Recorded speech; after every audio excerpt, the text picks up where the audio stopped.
एकादशी के पद्म पुराण में लिखा है और विष्णु पुराण में एकादशी के दिन द्वादशी भी पड़ जाए, एकादशी के दिन त्रयोदशी भी पड़ जाए, मतलब एकादशी द्वादशी और त्रयोदशी तीनों तिथियां एक साथ पड़ जाए और उस दिन एकादशी का व्रत जो रख लेता है उसको हजारों एकादशी का पुण्य फल प्राप्त हो जाता है। फिर वो जिंदगी में एकादशी करे चाहे ना करे।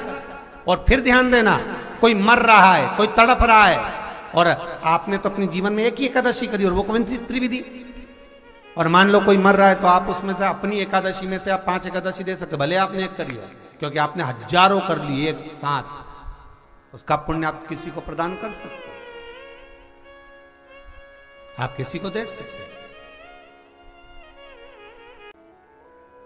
नहीं तो हमारे यहाँ तो शिव महापुराण विष्णु पुराण कहती है, श्रीमद वल्लभाचार्य जी वर्णन करते हैं, मेरे वल्लभ कहते हैं कि वल्लभ कुल की एकादशी करो, भले बकरी जैसे चरो पर एकादशी करो।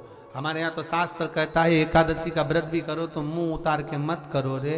कोई फूल अगर मुरझा जाता है तो भगवान को नहीं दिया जाता, कोई फल बेकार हो जाता है भगवान को नहीं दिया जाता। तुम्हारे व्रत वाले दिन तुम्हारा मुंह उतरा रहेगा तो भगवान उसको स्वीकार करेगा। इसलिए बकरी जैसे चरो और एकादशी करो।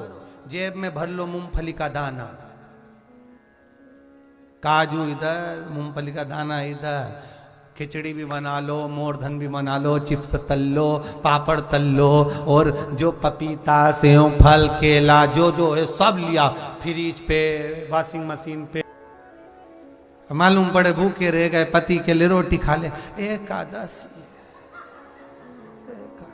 कुछ नहीं खाएगी, सुबह आधा किलो दूध की रबड़ी बना के खा ली।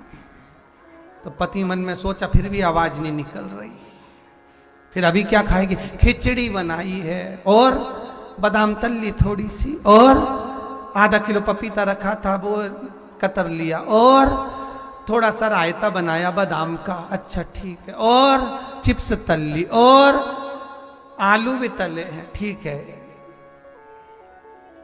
फिर शाम को मोरधन की खीर और सेव फल, चीकू और आगरे का पेठा और राजगिरा की पूड़ी, ठीक है। फिर रात को अभी आधा किलो दूध मंगवाई, थैली गरम करके उसमें थोड़ी सी ड्राई फ्रूट्स डाल के मखाना पीस के उसकी खीर बना लो, बस केवल खीर नहीं, पपीता रखा है। पति भी बोला तेरे जैसा व्रत तो दुनिया में कोई नहीं। दंडवत है ऐसी एकादशी माता को जो इतनी जोरदार एकादशी करी है। फिर पूछा किसने बताई, सियोर वाला महाराज, याद रहे। फिर तो पति भी बोला खूब चरो एकादशी करो, कौन मना करे, प्रेम से करो। सारे व्रत उपास भगवान की पूजन अर्चना प्रसन्न चित्त में करो। घर में जब तक रहो प्रसन्न रहो, धापो की बाई की तरह नहीं, ऐसा प्रसन्न रहिए। जिंदगी का सबसे बड़ा रस तत्व है प्रसन्नता, यह सबसे बड़ी औषधि है। स्माइल, हंसते रहो। आज के जमाने में तो वो योग ऋषि रामदेव बाबा भी सुबह सुबह उठा के दबा दे, हंसो हा हा हा, तो वो हंसने से अच्छा है कि मुस्कुराते प्रसन्न चित्त में, आनंद में प्रसन्न।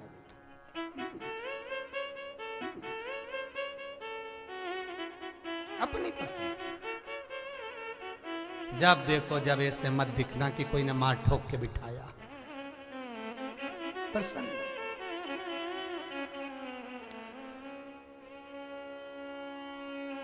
महाराज की भी अगर भक्ति शंकर की मिलती है तो जीवन की सार्थकता अपने आप सिद्ध हो जाती है।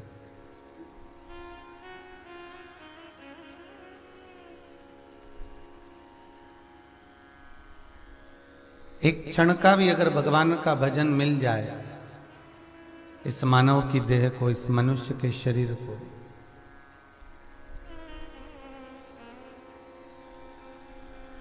तो मानव का जो शरीर है वो मिलना सार्थक हो जाए।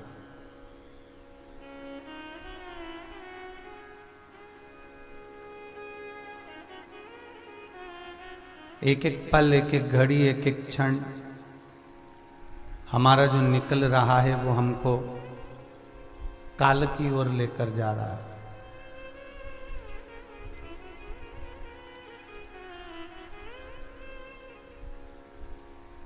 कल भी कथा में कहा था, काल कब ग्रास कर जाए इसका कोई भरोसा नहीं। मृत्यु मनुष्य के चारों तरफ चल रही है, मस्तक पर टंगी हुई तलवार की तरह बस चल रही है, और हम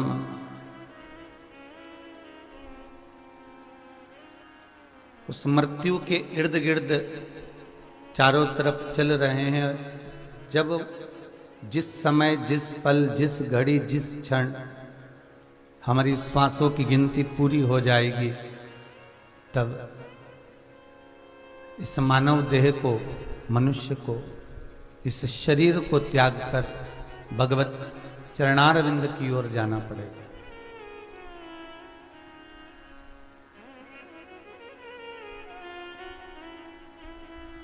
चौबीस 24,000 श्लोक की ये शिव महापुराण की कथा, 12 संहिताओं का ये सार तत्व, शंकर का अनुमोदन करता है। शिव महापुराण की कथा कहती है कि शंकर और जगतजननी जगदम्बा माता पार्वती दोनों शमशान में निवास कर रहे हैं, क्योंकि इनको श्राप है। दक्ष प्रजापति ने शिव को श्राप दिया है कि तुम शमशान में रहोगे, और शमशान कोई साधारण सी भूमि नहीं है। जहां पर अमीर भी जाता है तो सफेद कपड़े में जाता है, गरीब भी जाता है तो सफेद कपड़े में जाता है। अमीर भी जाएगा तो लाल कपड़े में, सफेद कपड़े में, गरीब भी जाएगा तो लाल कपड़े सफेद कपड़े में। जो भी जाता है वो लाल या सफेद कपड़े में लपेट कर उसको शमशान में भेज दिया जाता है। अर्थात जहां शमशान का मतलब ही यही है कि जहां सबकी शान सम है, उसी का नाम शमशान है। उसके दरवाजे पर, उसकी चौखट पर, उसके द्वार पर कोई की शान बड़ी नहीं है, ना कोई की शान छोटी है।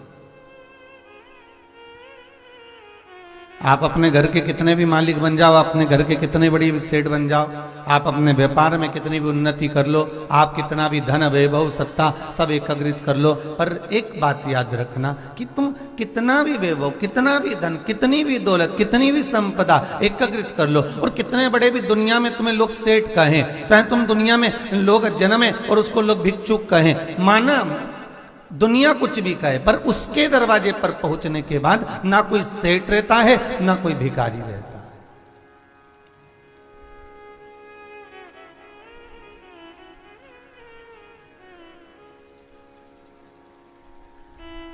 तिरुमाला के दर्शन करने जाओगे, नाथद्वारा का दर्शन करने जाओगे, बद्री विशाल का दर्शन करने जाओगे, द्वारकाधीश का दर्शन करने जाओगे,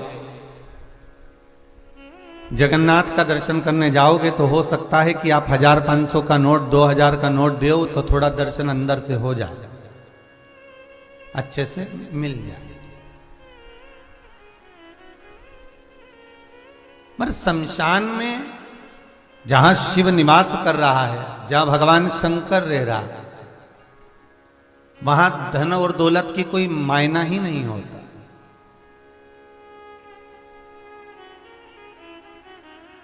थोड़ी सी प्रॉपर्टी के लिए, थोड़ी सी धन के लिए, थोड़ी सी दौलत के लिए, थोड़े से धन संपदा के लिए भाई भाई का बेरी हो गया। पर एक बात समझ में नहीं आई कि वो बेरी जरूर हो गया, पर जब प्राण छूटे, जिस धन के लिए तूने लड़ाई करी थी, जिस धन के लिए तू विवाद करा था, जिस धन के लिए तू पूरा परिवार से अलग हो गया था, जिस संपदा के लिए तू हर एक से विवाद कर कर अलग हो गया था, तेरे प्राण छूटने के समय पर तेरी पत्नी, तेरे परिवार वाले, तेरे कुटुंब वाले, तेरे बेटे, तेरी बहुएं हाथ में अटैची में धन लेकर खड़े रहेंगे, उसके बाद भी तेरे प्राणों को कोई नहीं बचा सकता। धन भले पास में पड़ा हो, संपदा भले पास में पड़ी हो,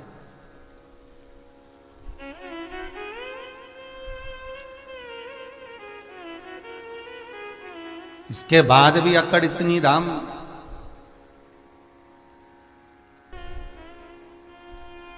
अगर भगवान कोई अच्छी कुर्सी देना, तुमको अच्छा पद दे, और भगवान अच्छी तुम्हें प्रतिष्ठा दे, खूब जोरदार तुमको अगर कहीं का सिंहासन मिल जाए, कुर्सी मिल जाए, पद मिल जाए, और बहुत अच्छे पद पर, कोई कलेक्टर, कोई एसपी, कोई डीएसपी, कोई और अन्य अन्य बहुत पद हैं साहब, कोई मजिस्ट्रेट आदि आदि जितने भी पद हैं, कोई पद पर अगर आपको अध्यक्ष, उपाध्यक्ष, सचिव आदि आदिक, आमदार, खासदार, विधायक, सांसद, मंत्री, संतरी, जिसके भी पद पर यदि भगवान आपको भोलेनाथ बिठा दे, तो मेरा निवेदन है उस पद की गरिमा को याद रखना, और उस पद पर बैठकर कुछ गलत ना हो जाए इसका विचार करना।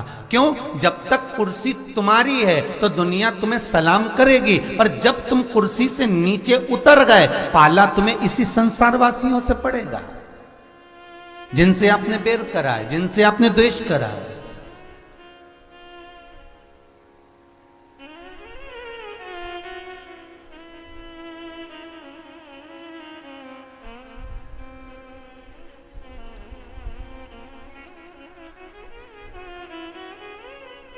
कितना द्वेष, कितना बैर, पर शिव जी के द्वार में ना तो द्वेष है ना बैर है। शंकर भगवान का संपूर्ण परिवार, पार्वती जी शेर पर बैठती है, कार्तिकेय मोर पर बैठते हैं, गणेश जी चूहे पर बैठते हैं, शंकर जी नंदी पर बैठते हैं, गले में सांप डला हुआ है, शेर नंदी को नहीं छोड़ता, मोर सर्प को नहीं छोड़ता, सर्प चूहे को नहीं छोड़ता, सब विपरीत है। उसके बाद द्वेष नहीं है वहां केवल एक स्नेह, वहां केवल एक प्रेम, वहां केवल एक वात्सल्यता, वहां केवल एक करुणा।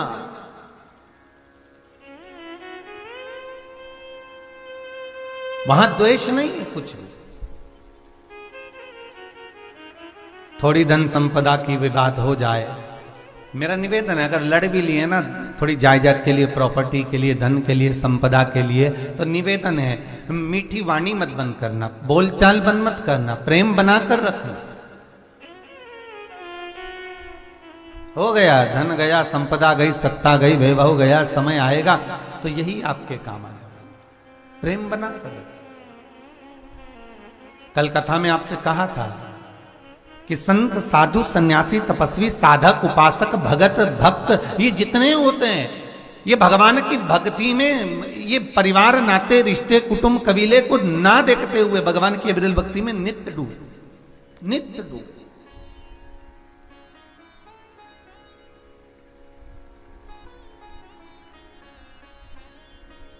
और हम अभिमान को जोड़कर, अभिमान को लेकर इतना इतना चलते हैं। एक बार माता पार्वती जी ने शिव जी से पूछा, भोलेनाथ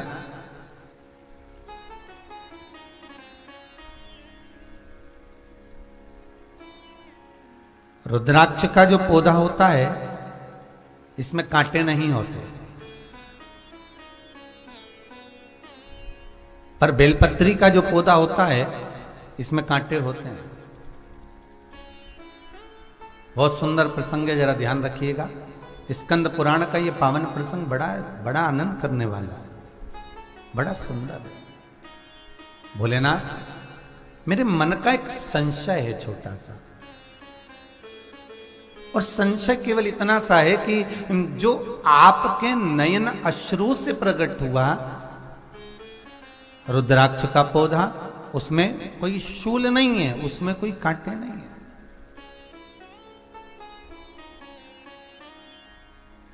पर जो मेरे नयन अश्रु से प्रकट हुआ ये बेलपत्री का पौधा, देखो 3 पौधों का बड़ा स्मरण है यहां पर, बेलपत्र का पौधा, शमी का पौधा और रुद्राक्ष का पौधा। आपको जब लॉकडाउन के चलते हुए जुलाई या अगस्त की ऑनलाइन कथा में आपने कथा सुनी होगी, शमी शिव महापुराण की कथा।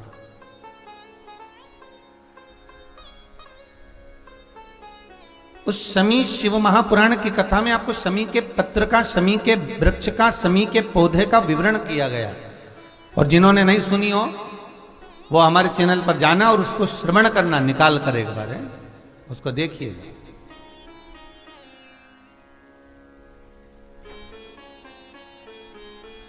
कि बाबा भोलेनाथ जी के नयन अश्रु से जो प्रकट हुआ वो रुद्राक्ष का पौधा, माता पार्वती के नयन अश्रु से जो प्रकट हुआ वो बेलपत्री का पौधा है। और उमा और महेश, जिस महेश के वंशज हैं महेश्वरी, जिनकी 12 खाम प्रगटी है भगवान महेश के द्वारा,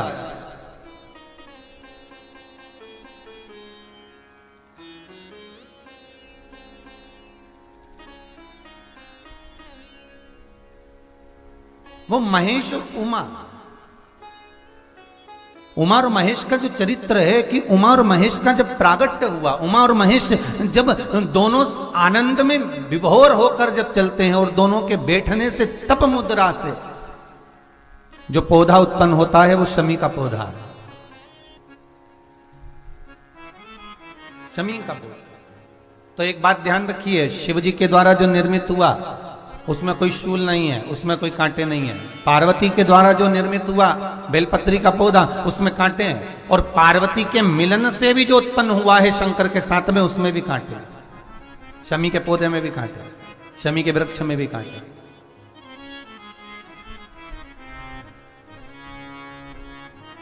तो पार्वती जी स्कंद पुराण में प्रश्न कर रही हैं भोलेनाथ जी से कि प्रभु मुझे ये बताओ कि आपके द्वारा जो निर्मित हुआ उसमें शूलता नहीं है,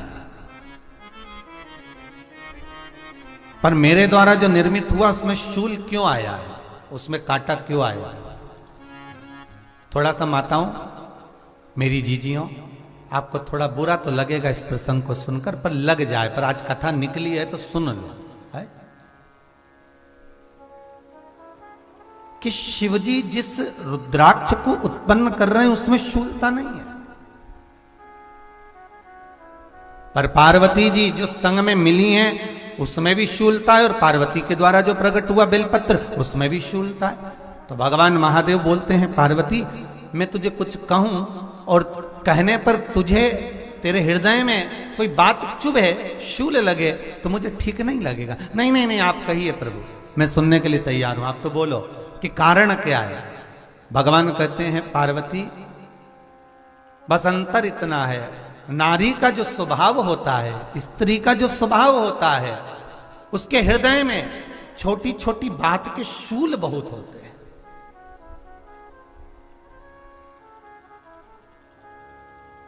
जेठानी ने ये कह दिया, देवरानी ने ये कह दिया, तुम्हारी मम्मी ये बोल दी, तुम्हारे पापा ने ये कह दिया, तुम्हारी बहनों ने ये कह दिया, तुम्हारे भाई ने ये कह दिया, तुम्हारे रिश्तेदार ने ये बोल दिया। ये नारी के भीतर ये शूलता रहती है। तो पार्वती जी बोली कि जितना तप आपने करा उतना तप मैंने करा, और जितनी साधना आपने करी उतनी साधना मैंने करी, और जितना आराधना दिल से आपने करी उतनी आराधना दिल से मैंने करी, फिर इसमें शूलता कहां से आ गई? भगवान शिव बोले, बस पार्वती बात इतनी सी है कि जब मैं आराधना करने बैठता हूं तो मेरी दृष्टि में सम्मुख में कुछ नहीं होता। जब मैं आराधना करने बैठता हूं तो मेरी दृष्टि में, मेरे सम्मुख में कुछ नहीं होता कि कौन ने क्या करा है, कौन ने क्या बोला है, कौन क्या कर रहा है, उससे मुझे मतलब नहीं होता, उससे मुझे कोई मतलब नहीं। पर पार्वती जब तू आराधना करने भी बैठती है ना, तो तेरी चित्त वृत्ति में कहीं ना कहीं किसी ना किसी रूप में कोई शूल आ ही जाता है।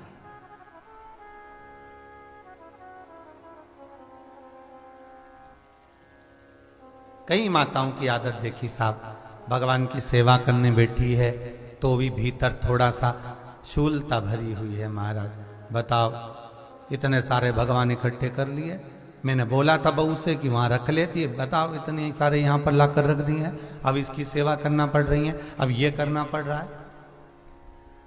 प्रसाद लेने के लिए रसोई घर में गई, भगवान का भोग लगाने के लिए, तो उसमें भी शूलता आ गई। इतने घंटों से मैं सामान ढूंढ रही, फ्रिज में मिल ही नहीं रहा, मैंने रख के गई थी, भगवान जाने कहां चले गए।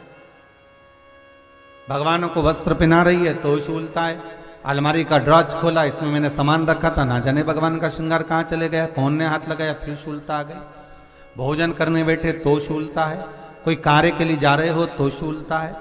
अर्थात कहीं ना कहीं नारी के जीवन में शूलता बनी हुई है। और पार्वती, जब तुम भजन करो, तप करो, साधना करो, भक्ति करो, उसमें शूलता नहीं होना चाहिए।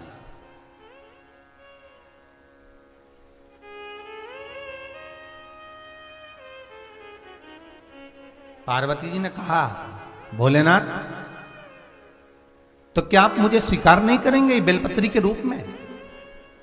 क्या मुझे स्वीकार नहीं करेंगे शमी पत्र के रूप में? पद्म पुराण, स्कंद पुराण, लिंग पुराण, नर्मदा पुराण और शिव महापुराण, ये सारी पुराणे वर्णन करती है। पार्वती जी का खंड आनंद वर्षत कर रहा है, वर्णन कर रहा है। पार्वती खंड वर्णन कर रहा है, सती खंड वर्णन कर रहा है, उमा संहिता वर्णन कर रही है। क्या आप मेरा ये बेलपत्र का स्वरूप आप धारण नहीं करेंगे? इसमें शूलता, इसलिए भगवान कहते हैं नहीं नहीं, धारण तो करूंगा पर शूल धारण नहीं करूंगा।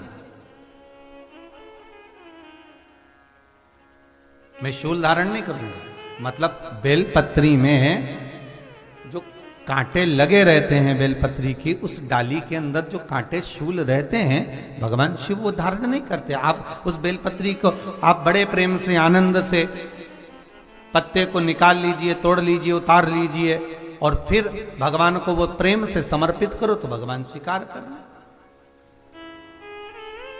पर भोलेनाथ, ये बेलपत्री का जो वृक्ष है मेरे नयन अश्रु से उत्पन्न हुआ है, मेरे द्वारा उत्पन्न हुआ है। फिर तो इन कांटों की कोई महत्वता ही नहीं है, इन शूल की कोई महत्वता नहीं है। पार्वती केवल 3 दिन ऐसे रहेंगे, 3 बार ऐसे रहेंगे, 3 तिथियां ऐसी रहेंगी, 3 समय ऐसा रहेगा जिस समय पर तेरे द्वारा निर्मित शूल को भी शिव धारण करेगा और जगत का कल्याण करेगा। 3 दिन, 3 तिथियां, 3 बार, 3 नक्षत्र, 3 घड़ी, 3 पल।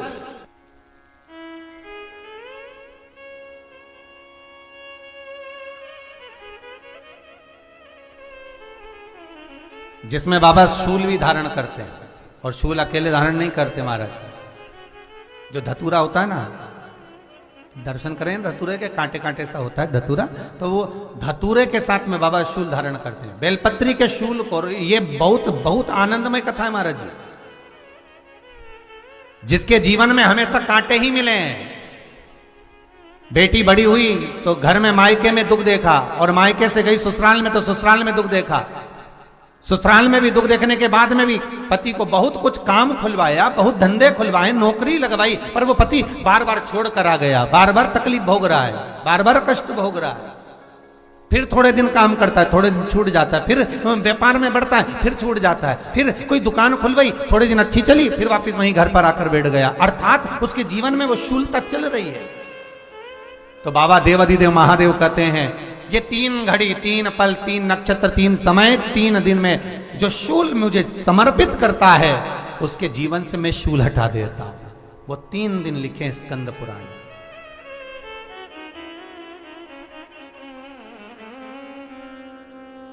महाराज, बैसाख महीने में जो प्रदोष आती है, बैसाख के महीने में बहुत ध्यान से सुनना भाई, जो अपनी जिंदगी से बहुत तंग आ गए हो, परेशान हो गए हो, कष्टमय जीवन जी रहे हो, बहुत दुखी हो गए हो, उनके लिए ये स्कंद पुराण का चरित्र फिर मिले ना मिले, आप प्रेम से सुन लो भाव से। पहला, बैसाख महीने की प्रदोष,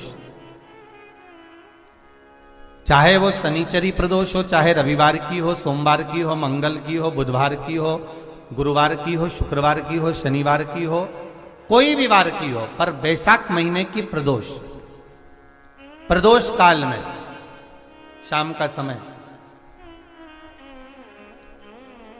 सूर्य डूब रहा हो, बस डूबा ही हो, और उस समय पर सूर्य के डूबन के तुरंत बाद बाबा को धतूरे के साथ में बेलपत्री ना चढ़ाते हुए बेलपत्री के वृक्ष के 7 कांटे बाबा के शिवलिंग पर समर्पित करे जाते हैं महाराज, अपनी जिंदगी में अड़चनों को हटाने के लिए। फिर आप जिस व्यापार में उतरे, जिस व्यवसाय में उतरे, जिस नौकरी में उतरे, आप दिल से करें, आपको तरक्की मिलेगी। आप हार नहीं सकते, नीचे नहीं आ सकते, उन्नति पर ही चढ़ेंगे। एक वैशाख मास की प्रदोष। दूसरा, शिवरात्रि के दिन मध्याह्न का समय महाराज, जो बड़ी शिवरात्रि होती है माघ की, बड़ी शिवरात्रि के अंतर्गत मध्याह्न का समय, दोपहर के ठीक 12 बजे, चाहे फिर वो कोई भी दिन हो महाराज, शिवरात्रि जिस दिन पड़ रही हो,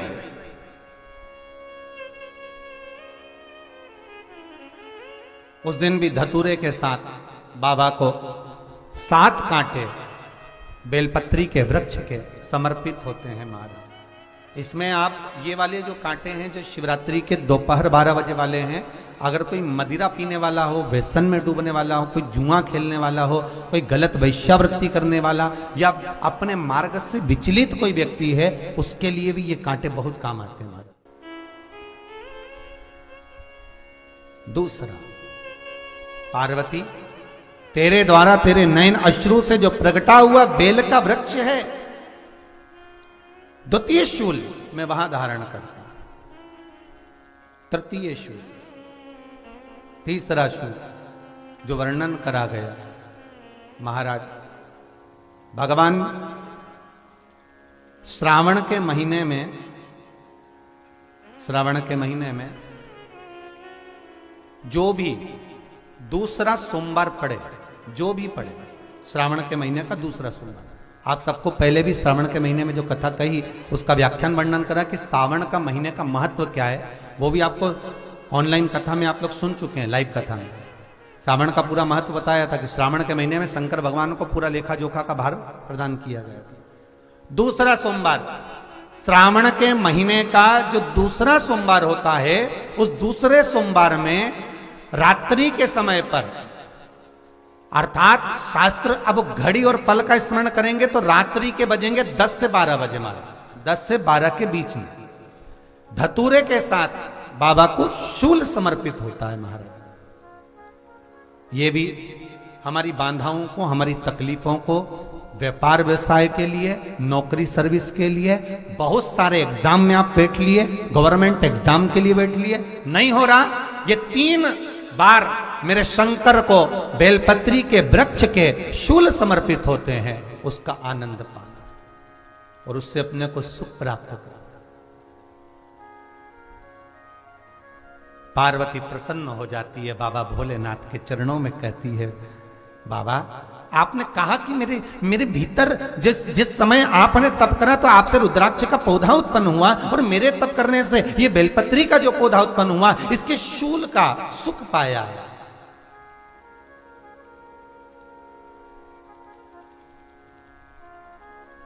इसके शूल का सुख मुझे प्राप्त हुआ है, आनंद मुझे प्राप्त हुआ है महाराज। बेलपत्री का पत्ता, बेलपत्री का कांटा, अब माता पार्वती दूसरा संवाद कह रही हैं बाबा भोलेनाथ जी से, बाबा मेरे द्वारा निर्मित इस बेलपत्र के वृक्ष में जो फल लगता है, वो फल की महत्वता मैं सुनना चाहती हूं।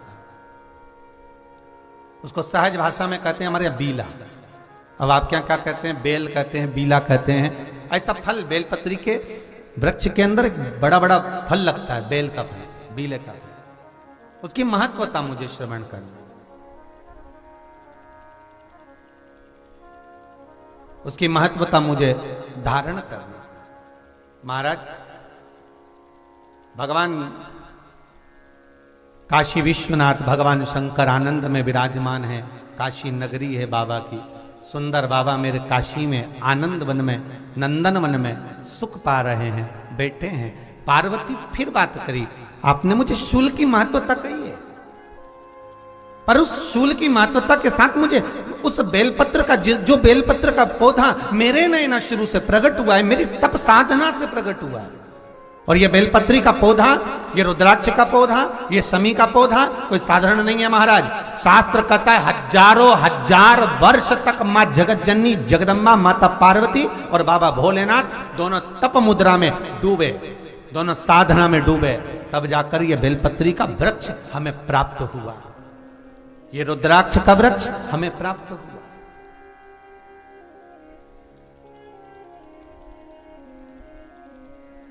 तब हमें मिला है।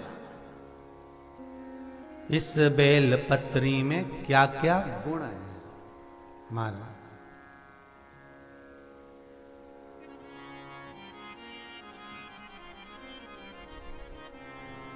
तो कहा बाबा को पाने के लिए, विश्वनाथ को मिलने के लिए ये बेलपत्री मूल है, बेलपत्र मूल है।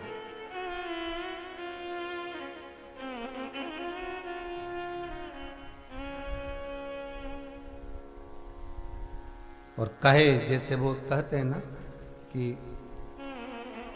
एक तुलसी का दल हम ठाकुर को समर्पित करते हैं, एक तुलसी का दल हम भगवान को देते हैं तो भगवान हमको स्वीकार कर लेते हैं। उसी तरह बेलपत्र का पत्ता, बेलपत्र का पौधा, बेलपत्र का वृक्ष जहां पर होता है वहां पर 33 कोटि देवता नित्य निवास करते हैं महाराज, नित्य निवास। बाबा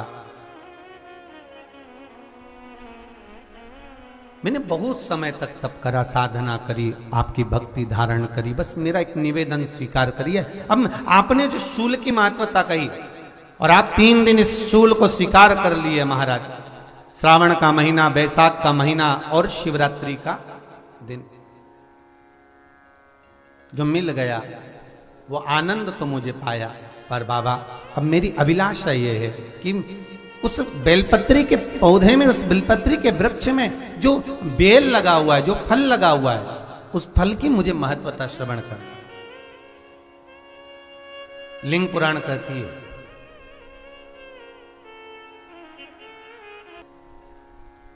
जो बच्चा हकलाता हो, अर्थात बोलते बोलते अटक जाता हो या वाणी हकला रही हो, तो शास्त्र कहता है कि बेल का जो फल होता है उस बेल के फल को धीरे से फोड़कर ऊपर से चक्कू से उसको साफ कर कर अंदर से पूरे उसका जो गुर्दा है बेल के फल का उसको निकाल लीजिए। और उस बेल के फल का जो गुर्दा है उसको निकाल कर वो खाली कर लीजिए बेल का। महाराज सोमवार के सोमवार 5 सोमवार उसमें पानी भरकर भगवान शंकर को समर्पित करिए। एक पात्र शिवलिंग में से जो जल नीचे गिरे उसके उधर पात्र को लगा लीजिए। महाराज समर्पित कर कर जल को झेल कर ले आइए। जो व्यक्ति वाणी से हकला रहा हो उस व्यक्ति को वो जल भगवान शंकर का जो शिव महापुराण का मूल मंत्र है श्री शिवाय नमस्तुभ्यम, उस मंत्र का जाप कराकर धीरे धीरे बुलवाते हुए उस पानी को पिलाना प्रारंभ कर दीजिए। केवल सोमवार को ही करना है और सोमवार को ही पिलाना, इसके सिवाय नहीं करना है। महाराज जैसे मंत्र बोलते जाए, श्री शिवाय नमस्तुभ्यम बोलते जाए और धीरे धीरे उसको पानी पिलाते जाए, श्री शिवाय नमस्तुभ्यम बोलते जाए और पानी पिलाते जाए। महाराज धीरे धीरे आप 5 सोमवार करोगे उसकी वाणी में अटकना बंद हो जाएगा, धीरे धीरे उसकी वाणी श्रेष्ठता की ओर अग्रण्य होगी। तो बीले की महत्वता भगवान लिंग पुराण के अंतर्गत वर्णन कर रहे हैं, भगवान शिव कह रहे हैं। स्कंद पुराण के अंतर्गत, लिंग पुराण के अंतर्गत, नर्मदा पुराण के अंतर्गत, शिव महापुराण के अंतर्गत कि जो बीला है, इस बीले की महत्वता, इस बीले का सुख क्या है।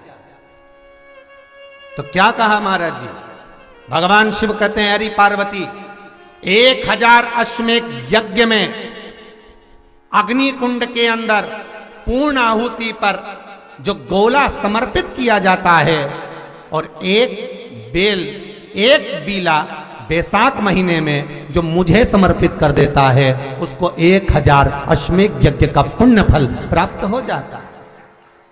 मात्र एक बेल।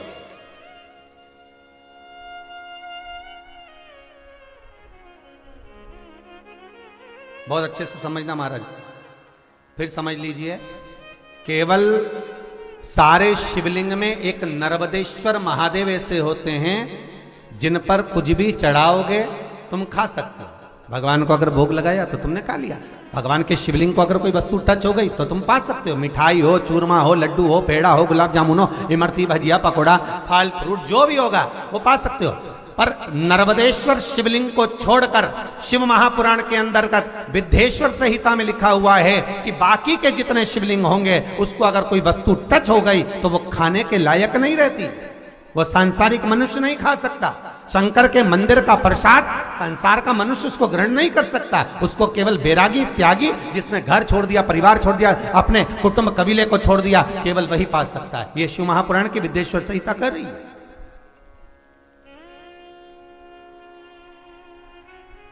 पर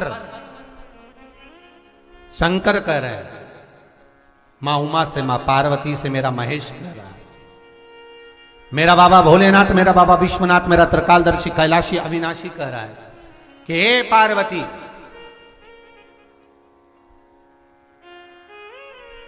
एक बीला, एक बेल जो मुझे समर्पित करता है और समर्पित करने के बाद उस बेल की महत्वता देखिए, जो बैसाख महीने में बाबा शंकर को जो चढ़ाया जाता है और 1000 अश्वमेध यज्ञ का पुण्य फल हम प्राप्त कर लेते हैं मात्र एक फल चढ़ाकर, मात्र एक फल चढ़ाकर। इसी तरह हे पार्वती, संसार का मनुष्य जब मुझे वो बेलपत्र समर्पित कर, वो बेल का फल समर्पित करता है, पार्वती वो फल जो मुझे चढ़ता है, फिर मैं भले नर्मदा के जल से निकला हुआ कंकर शंकर क्यों ना हूं, फिर चाहे मैं गंगा के जल से निकला हुआ कंकर शंकर क्यों ना हूं, चाहे फिर मैं यमुना के जल से निकला हुआ कंकर शंकर क्यों ना हूं, चाहे मैं सरयू के जल से निकला हुआ कंकर शंकर क्यों ना हूं, चाहे मंदाकिनी के जल से निकला हुआ कंकर शंकर क्यों ना हूं, ए पार्वती, फिर जो भी शिवलिंग पर वो बेल समर्पित होता है वो बेल उठाकर जीव अपने कार्य में ले सकता है। ये मां उमा से कह रहा है। तो उस बेल की महत्वता जानेंगे। अब अपन उस बेल को जानने के लिए वापिस स्कंद पुराण में चले तो स्कंद पुराण में लिखा हुआ है कि जो बेल बैसाख के महीने में शंकर को चढ़ाया जाता है वो बेल का फल उठाकर रख लिया जाता है। बैसाख के महीने में उस चढ़े हुए, बाकी के आपको बेल का फल खाना हो तो बात दूसरी, पर चढ़ा हुआ जो बेल का फल है वो पूरा बैसाख नहीं खाना। बैसाख के बाद में अगला जो महीना आए उस महीने के अंदर उस फल के अंदर का गुर्दा निकालकर उसको सुखा लीजिए और सुखाकर जिस व्यक्ति को पथरी की बीमारी हो और जिस व्यक्ति को पेट में बहुत भोजन पचता ही नहीं है, पूरा शरीर पाचन क्रिया बेकार हो गई, उस व्यक्ति को केवल 7 दिन तक शंकर पर चढ़ा हुआ वो बेलपत्र प्रदान कर दीजिए, पथरी भी बाहर और पाचन क्रिया भी ठीक, जिंदगी भर तकलीफ नहीं। उस बैसाख में उस फल की इतनी महत्वता बाबा भोलेनाथ स्कंद पुराण, लिंग पुराण, नर्मदा पुराण, पद्म पुराण के अंतर्गत, शिव महापुराण के अंतर्गत वर्णन कर उसकी महत्वता है। वो बेल का फल साधारण नहीं हो सकता। मेरे शंकर को जो जो चढ़ता है ना वो कुछ भी चीज साधारण नहीं है भाई। हो मेरे शिव को जो जो चढ़ता है, जल हो, पंचामृत हो, घी हो, शहद हो, महाराज चाहे बेलपत्री हो, चाहे धतूरा हो, बाबा को जो चीज, चाहे भस्म हो, बाबा को जो चढ़ रहा है वो कहे चपटी भभूत में है खजाना कुबेर का, उसके ऊपर जो चढ़ा वो करोड़ों का हो गया, भले वो भस्म हो, शमशान की वो भी करोड़ों की। काशी में, उज्जैन में, महाकाल की नगरी में शमशान की भस्म बाबा पे चढ़ती और वही थैली में पैक होकर लाखों की बिकती है और लोग उसको अपनी तिजोरी में रखते हैं। और तुम कहीं मुर्दे को जलाने जाओ और वहां से आकर पत्नी पहले से गर्म पानी रख देती, बाहर नहाओ, पत्नी पहले ही कह देती चलो बाहर स्नान करो, तो क्या क्यों? अरे तुम मुर्दा जला कर आ रहे हो, शमशान से आ रहे हो, जाओ जरा स्नान करिए।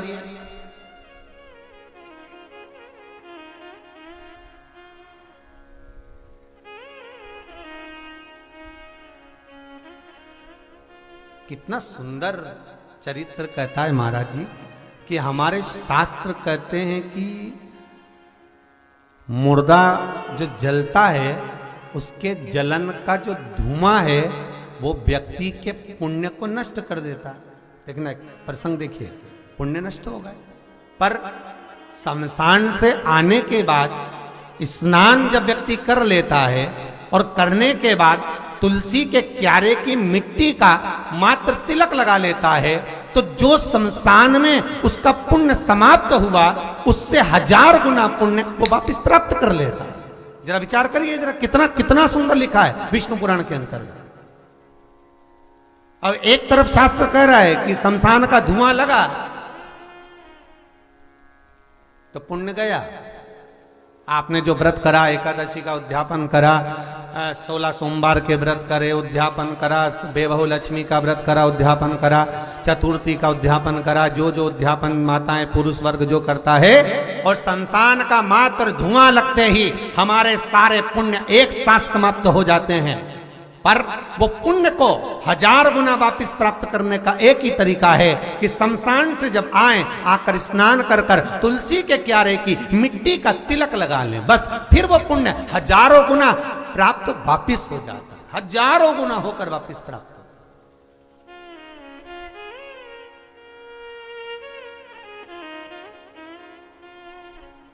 वो वापिस समय मिल गया। तो मेरे बाबा पर जो चढ़ रहा है, मेरे भोलेनाथ जी को जो समर्पित हो रहा है, वो कोई साधारण नहीं मान।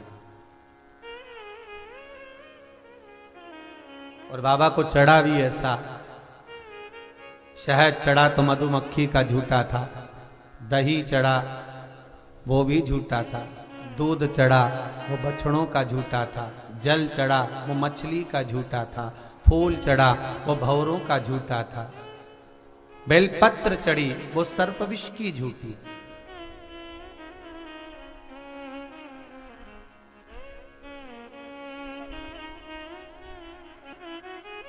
वो भी शंभो शरणे पड़ी मांगू घड़ी रे घड़ी दुख काटो। हे बाबा,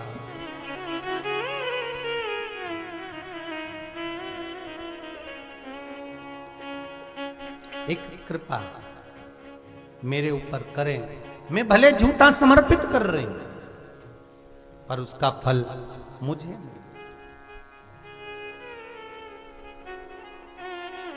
तेरी पूजा में जल ले आई, उसे मछली भी झूठा कराई, जल कैसे चढ़ाऊं भोले कैसे रिझाऊं महादेवा, भोले कैसे करूं तेरी सेवा। तेरी पूजा में दूध ले आई, उसे बछड़ा भी झूठा कराई,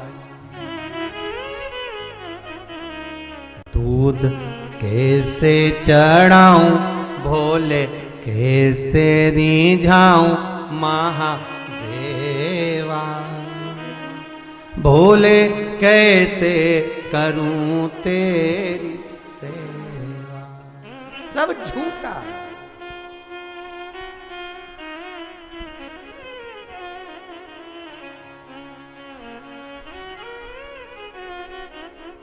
इसलिए बाबा हम कैसे भी हैं,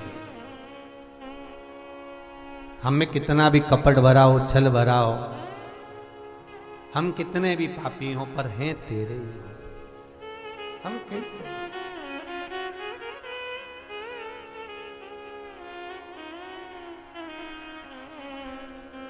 हम हैं तेरे। हे भोलेनाथ, बस इतनी कृपा करना कि अंतिम समय में कोई आए ना आए पर तू हमें लेने जरूर।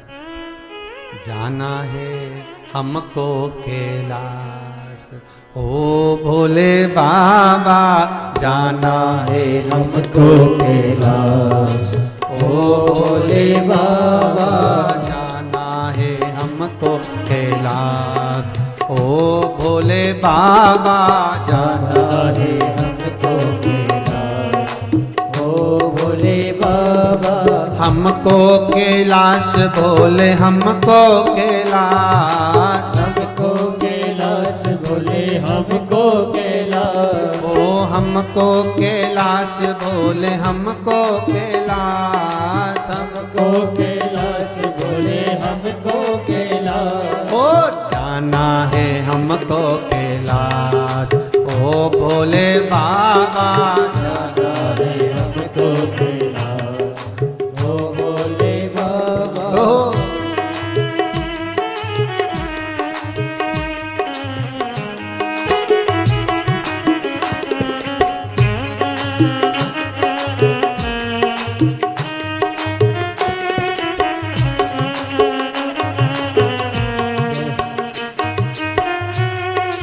काहे की नैया बनी कौन खिवैया। काहे की नैया बनी कौन खिवैया। ओ काहे की नैया बनी कौन खिवैया। काहे की नैया बनी कौन खिवैया। ओ कौन लगा देगा पार। ओ भोले बाबा कौन लगा देगा पार। ओ भोले बाबा ओ जाना है हमको कैलाश। ओ भोले बाबा जाना है हमको कैलाश। ओ भोले बाबा जो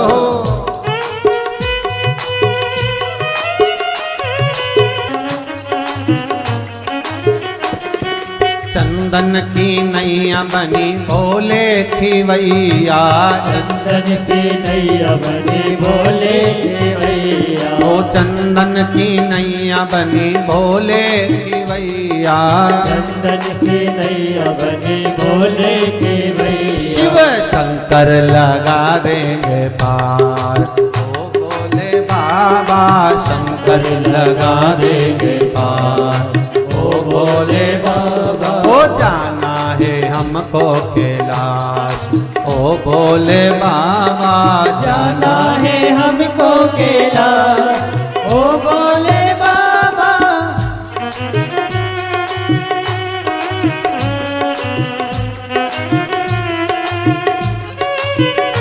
हर भोले राधे बड़े भाव से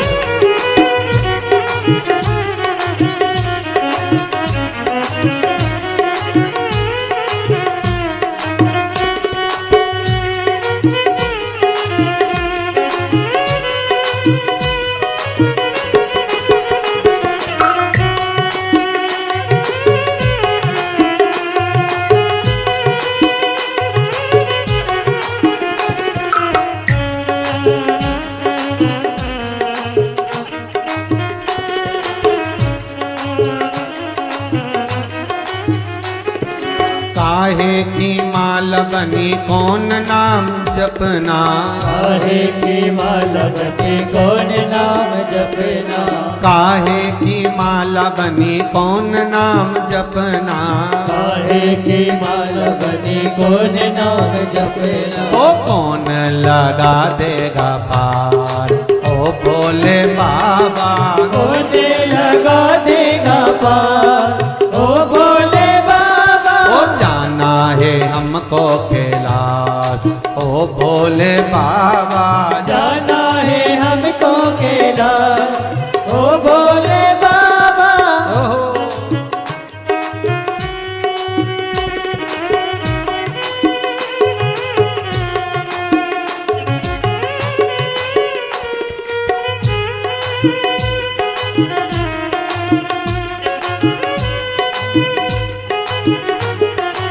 हर भोले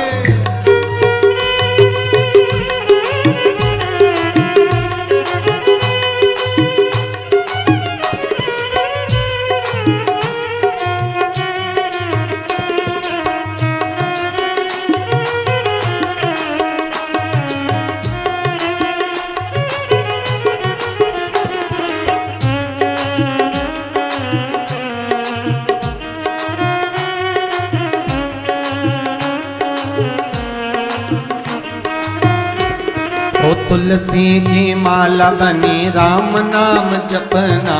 तुलसी की माला बनी राम नाम जपना। ओ तुलसी की माला बनी राम नाम जपना। तुलसी की माला बनी राम नाम जपना। ओ भोले लगा देंगे पार। ओ भोले बाबा भोले लगा देंगे पार। ओ भोले बाबा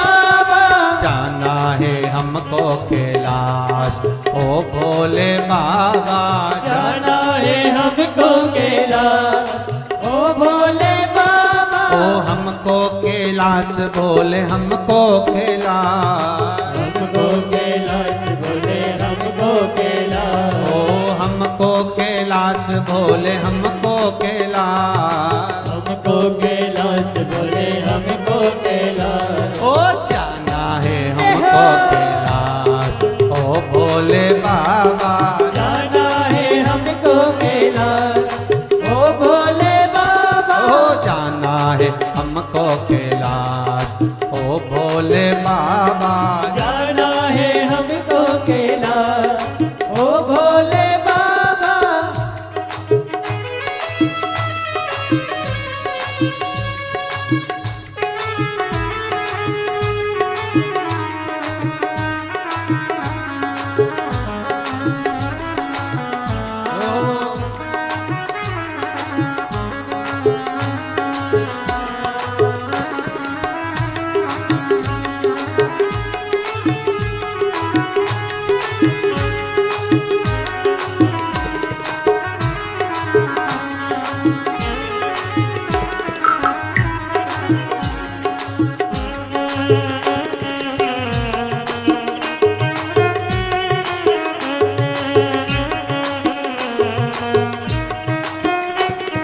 हमको कैलाश बोले हमको कैलाश, हमको कैलाश बोले हमको कैलाश, ओ हमको कैलाश बोले हमको कैलाश, हमको कैलाश बोले हमको कैलाश, ओ जाना है हमको कैलाश, ओ भोले बाबा।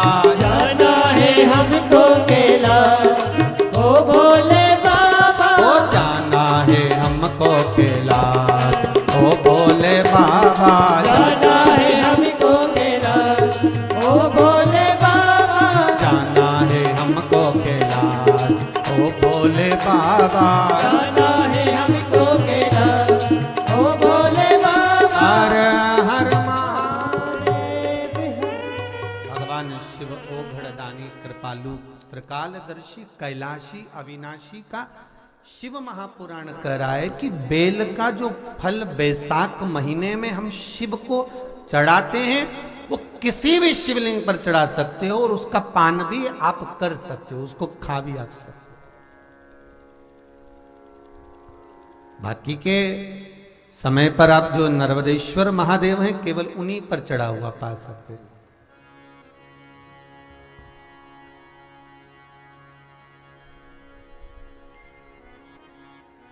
अन्य जगह पर अन्य शिवलिंग पर अगर कुछ चढ़ा है,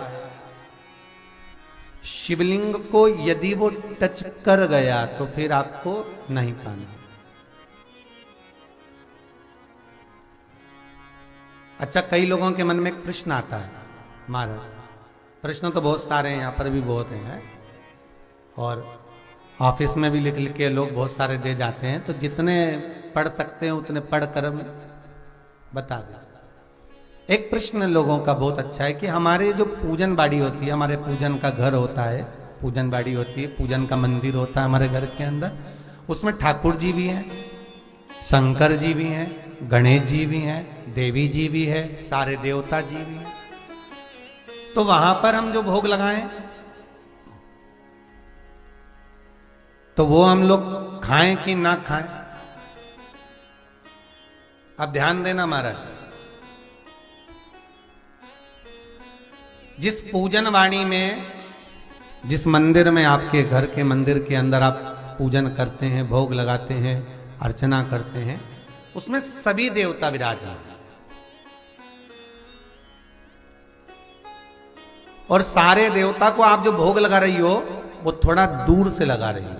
कोई भगवान को एक एक कोरा तोड़ के लड्डू गोपाल को फिर छुआया फिर रखा, फिर शंकर जी को छुआया फिर रखा, फिर जगदम्बा को छुआया फिर रखा, ऐसा करती हो क्या? नहीं, आपने थाली लाई भोजन की और आपने रख दी।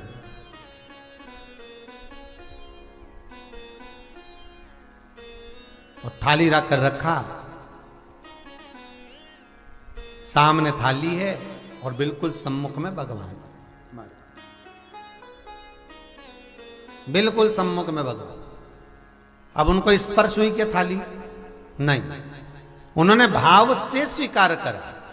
शिव महापुराण की कथा कहती है बाकी के जितने भी शिवलिंग हैं, नर्मदेश्वर से हटकर भी जो शिवलिंग है, उनके सामने अगर आपने कुछ चढ़ाया है शिवलिंग को बिना टच करे होगा तो आप खा सकते हो, तो आप पा सकते हो।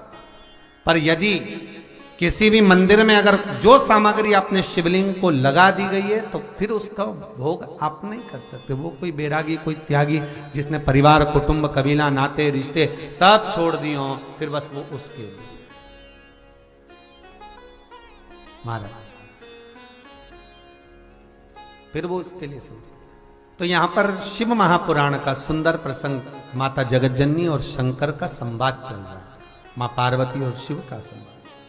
और इस संवाद का फल बड़ा आनंदित है महाराज, इसको अगर आप श्रवण करें तो जीवन का सुख देने वाला। कहा माना बेल का फल की महत्वता मुझे श्रवण करना है, तो कहा यह फल कोई साधारण नहीं होगा जगतजननी। वैशाख महीने में जो एक फल भी समर्पित कर रहा है, हजारों अश्वमेध यज्ञ के पुण्य फल से हजारों गुना उसको फल प्राप्त हो रहा है, पुण्य प्राप्त। और सुनो,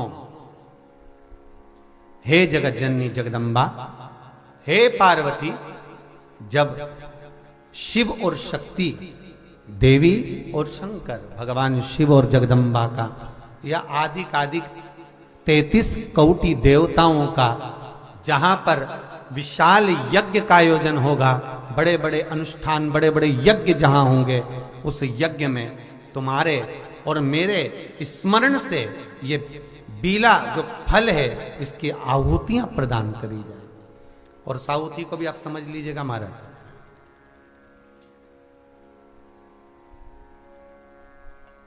एक वो भी आप समझ लें कि जैसे अष्टमी तिथि या नौमी तिथि किसी भी महीने की, चाहे शुक्ल पक्ष की हो चाहे कृष्ण पक्ष की हो, अष्टमी और नौमी तिथि, ये दो तिथियां ऐसी हैं, मान लो तुम्हारा पैसा तुमने किसी को दिया, 5 लाख, 4 लाख, 3 लाख, 10 लाख, 8 लाख, 2 लाख, 50,000, 25,000, 20,000, 40,000, और वो पैसा नहीं दे रहा आपको, आप हार गए कह के कर, फोन लगा कर, भैया दे दे रहे, परेशानी है, दे दे रहे भैया, हम तो परेशान हो गए, और हार गए, नहीं मिल रहा, बहुत परेशान।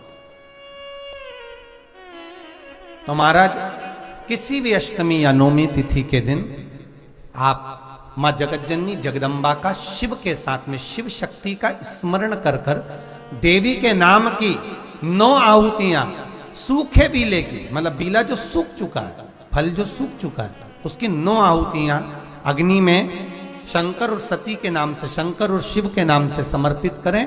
और आखिरी आहुति जो समर्पित करें उसमें थोड़ा सा भाग तिल का, और तिल भी काली नहीं चढ़ती उसमें, श्वेत तिल का भाग उसके साथ लगाकर समर्पित करें, और जिससे धन लेना है उसका नाम लेकर वो समर्पित करें महाराज, उसको सुध आएगी और वो पैसा किसी भी हाल में आपके हाथ में थमाकर जाएगा ही, ये पक्का है।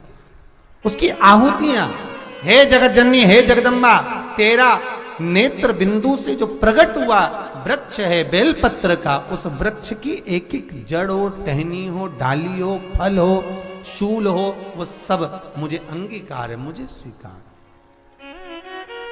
मुझे स्वीकार। उसका आनंद सुख देने वाला है जगदम्बा। मां पार्वती शिव जी के साथ में आनंद में विराजमान।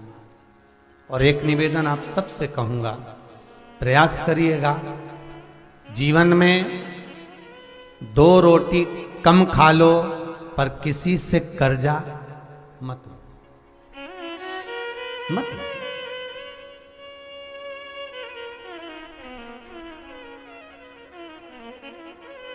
क्यों ले? गुरुजी बैंक का बहुत कर्जा है, हमने कहा काय को लिया लोन, अब गुरुजी मकान तो बनाना था तो लेना तो था, फिर मकान का लोन तो था ही सरी, साथ में 4 व्हीलर गाड़ी और उठा ली। गुरुजी कर्जा बहुत है। हमने कहा अब काय का हो गया, 4 व्हीलर ले लिए, उसका भी लोन है। फिर गुरुजी कर्जा बहुत है, अब काय में हो गया गुरुजी, वो फैक्ट्री डाली थी जीनिंग थोड़ा सा तेल की और इसका कर्जा हो गया, तो वो भी लोन। क्या करा, मकान पर लोन लिया, प्लाट पर लिया तो मकान बनाया, मकान पे लिया तो फैक्ट्री खोली, फैक्ट्री पे लिया तो गाड़ी आ गई, सब कर्जे में लगा लो। क्यों ले? और हो गया, उसके बाद में चिंता नहीं करना, हो गया ना, ठीक है। मान लो कर्जा हो भी गया तो निवेदन इस व्यासपीठ से कोई गलत काम नहीं करना अपन को, हो गया ना कर्जा, हो जाएगा। मनुष्य का शरीर है, मानव की देह है, और भगवान ने अगर अच्छे दिन दिखाए थे तो बुरे आ गए, और बुरे भी आए हैं तो फिर अच्छे आएंगे। विश्वास पूरा रखना, बस विश्वास में इस विष को, विश्वास शब्द में से विष को बाहर निकाल दो तो केवल रह गया आस। क्या रह गई? आस। विष को हटाओ, आस पकड़ के रखे रहो, तो विश्वास अगर प्रबल है तो मेरा शिव देगा जरूर, ये पक्का है।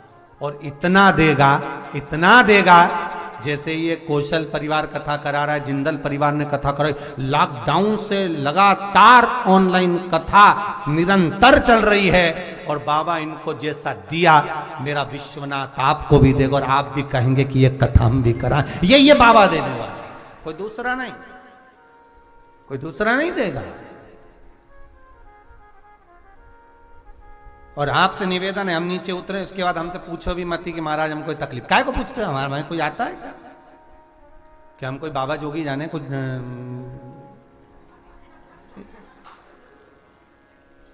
कुछ नहीं, बस ये पुराण भली और विश्वनाथ भला, सबसे बड़ा डॉक्टर वही है महाराज, उसके सिवाय कोई नहीं। दुनिया में जो कोई नहीं कर सकता बस वही कर सकता है।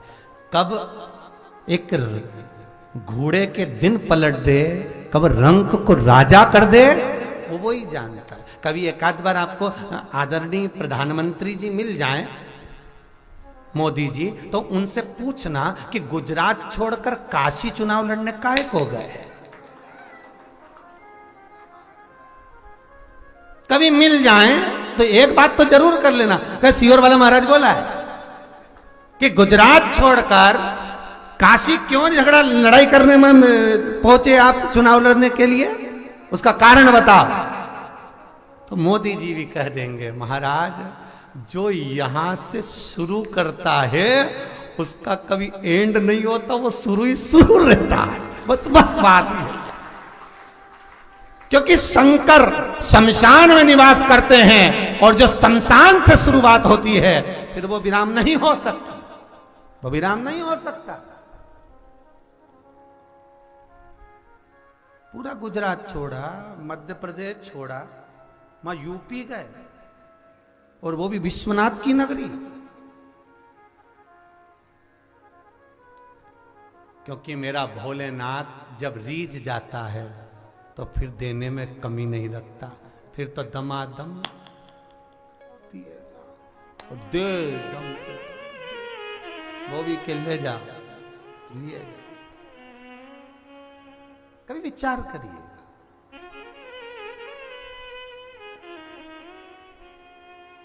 मेरे भोले तेरा सहारा है, मेरे भोले तेरा सहारा है, मेरी नैया का तो किनारा है। वो दे रहा है, भरचक दे रहा, बस विश्वास। अगर हो गया कर्जा भी टेंशन नहीं लेना, बहुत कर्जा हो गया बिल्कुल चिंता मत करना, गलत काम करने की सोचो ही मत। कोई कहती है हमारा पति ऐसा मिल गया, कोई के हमारी पत्नी ऐसी मिल गई, कोई के तलाक की बात चल रही, कोई के विवाद, अरे अदालत तक में केस पड़े रहने दो, कुछ हो रहा है होने दो, तुम शंकर पर विश्वास करना, दिल से एक बार शिव के सामने जाकर भले दिया मत लगाना, अगरबत्ती मत लगाना, चूरमे का भोग मत लगाना, बेलपत्र भी मत चढ़ाना, पर एक बार उसके पास बैठकर दिल से एक बार बात तो कर लेना और अपने दिल की उसको सुना देना, फिर उसकी मर्जी वो क्या करे, बस एक बार कह दो।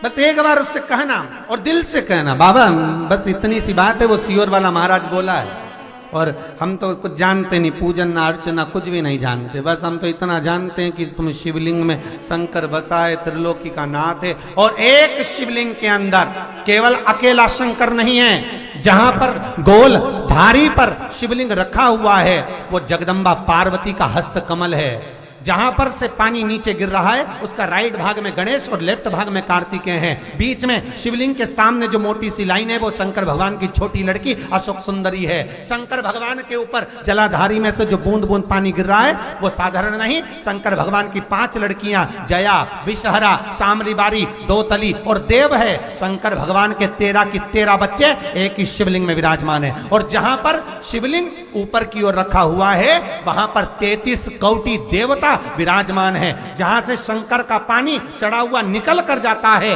वहां पर 64 योगनियां और 33 कोटि देवता हाथ की अंजलि लेकर जल का आचमन करते हैं। जब सारे देवता वहां पर हैं तो हम भटके क्यों? हम क्यों जाएं यहां से? क्यों जाएं? अब मर्जी तुम्हारी है, तुम चाहो तो ये थोड़े दिन इस देवता को भज लो, थोड़े दिन उस देवता को भज लो, सारे मंदिर में घूमते हुए, बात तो वही है, भटको।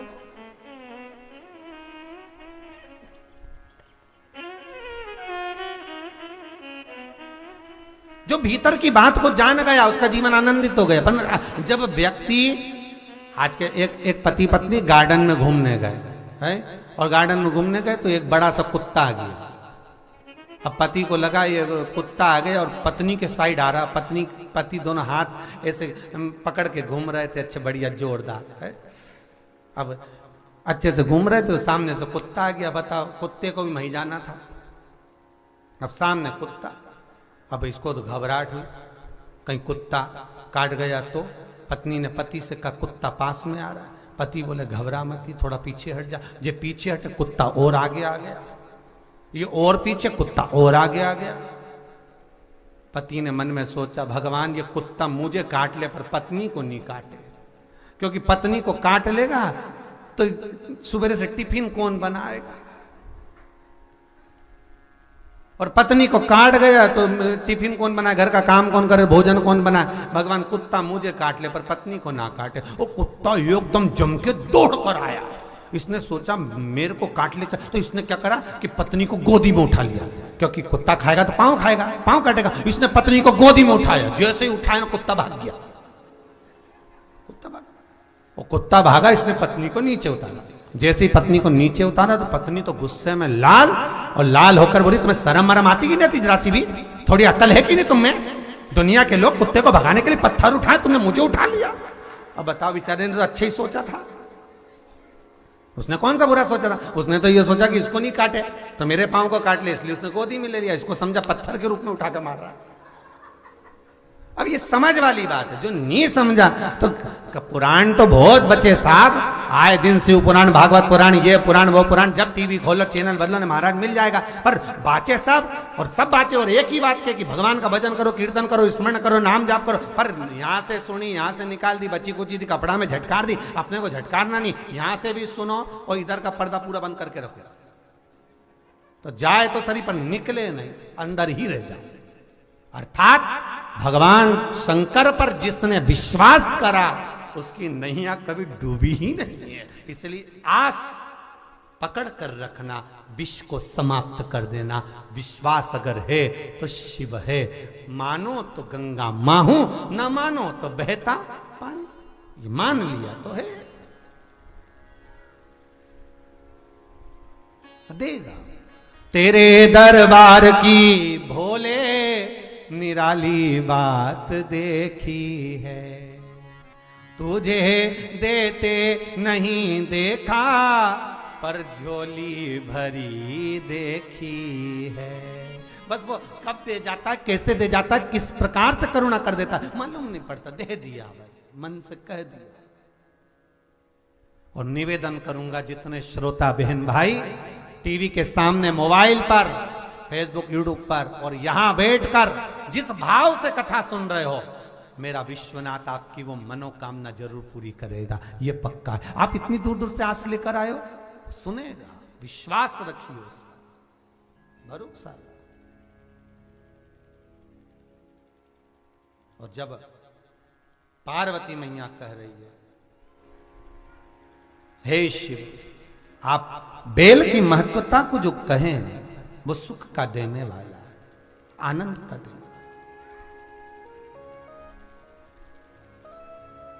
महाराज,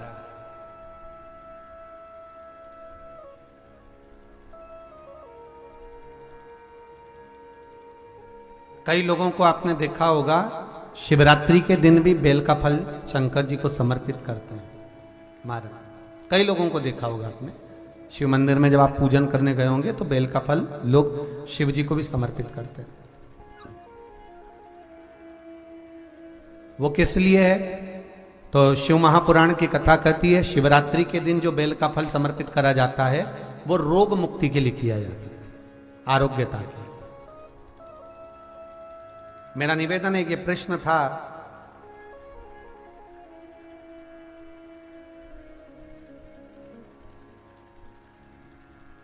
गुरुदेव मुझे नसों में बहुत दर्द रहता है, आराम नहीं लगता, अभी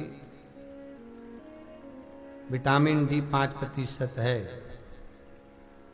तो ये नसों में तकलीफ रहती है, लोगों को गठिया का दर्द रहता है, गठिया बाय हो जाती है, उसके लिए भी हमारे यहाँ शास्त्र कहता है, शिव महापुराण की कथा कहती है कि बेल का जो फल होता है वो 12 महीने शिवरात्रि आती है, 12 महीने शिवरात्रि को बेल का जो फल होता है उस फल को सुखाकर रख लो और 12 महीने की शिवरात्रि पर शंकर भगवान के शिव मंदिर में दोपहर के ठीक 12 बजे जाकर शंकर को समर्पित करो।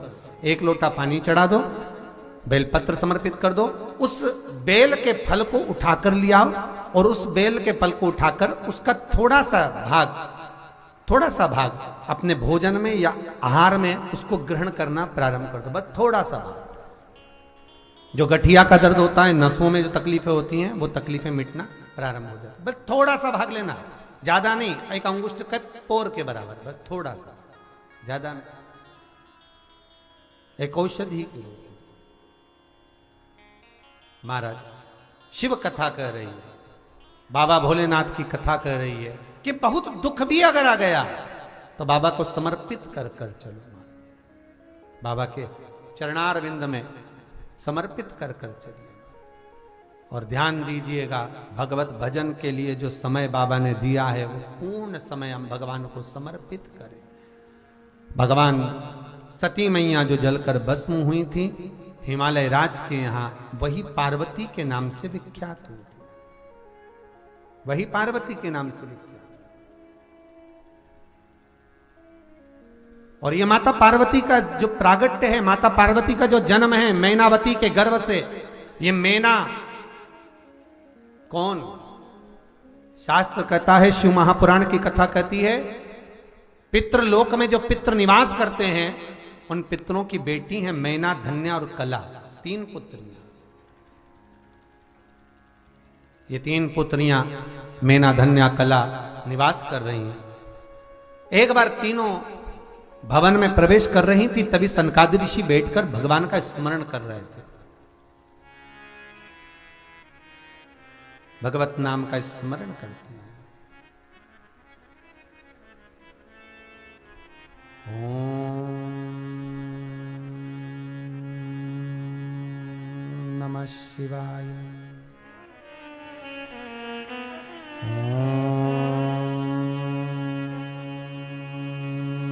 शिवाय। सनकाद ऋषि बैठे, मैना निकली, धन्या निकली, कला निकली, पितरों की तीनों बेटियां। वैसे पितरों की 4 बेटी हैं, एक भाई की 3, एक भाई की 1। पितरों की 3 बेटियां, एक भाई की, मेना, धन्या और कला। और पितर में काका परिवार में एक बेटी और जिसका नाम है पीवरी। और पीवरी कौन? जिसका विवाह वेदव्यास जी के पुत्र श्री सुखदेव जी महाराज से हुआ, जिन सुखदेव जी महाराज ने राजा परीक्षित को 7 दिवसीय श्रीमद् भागवत कथा श्रवण कराई।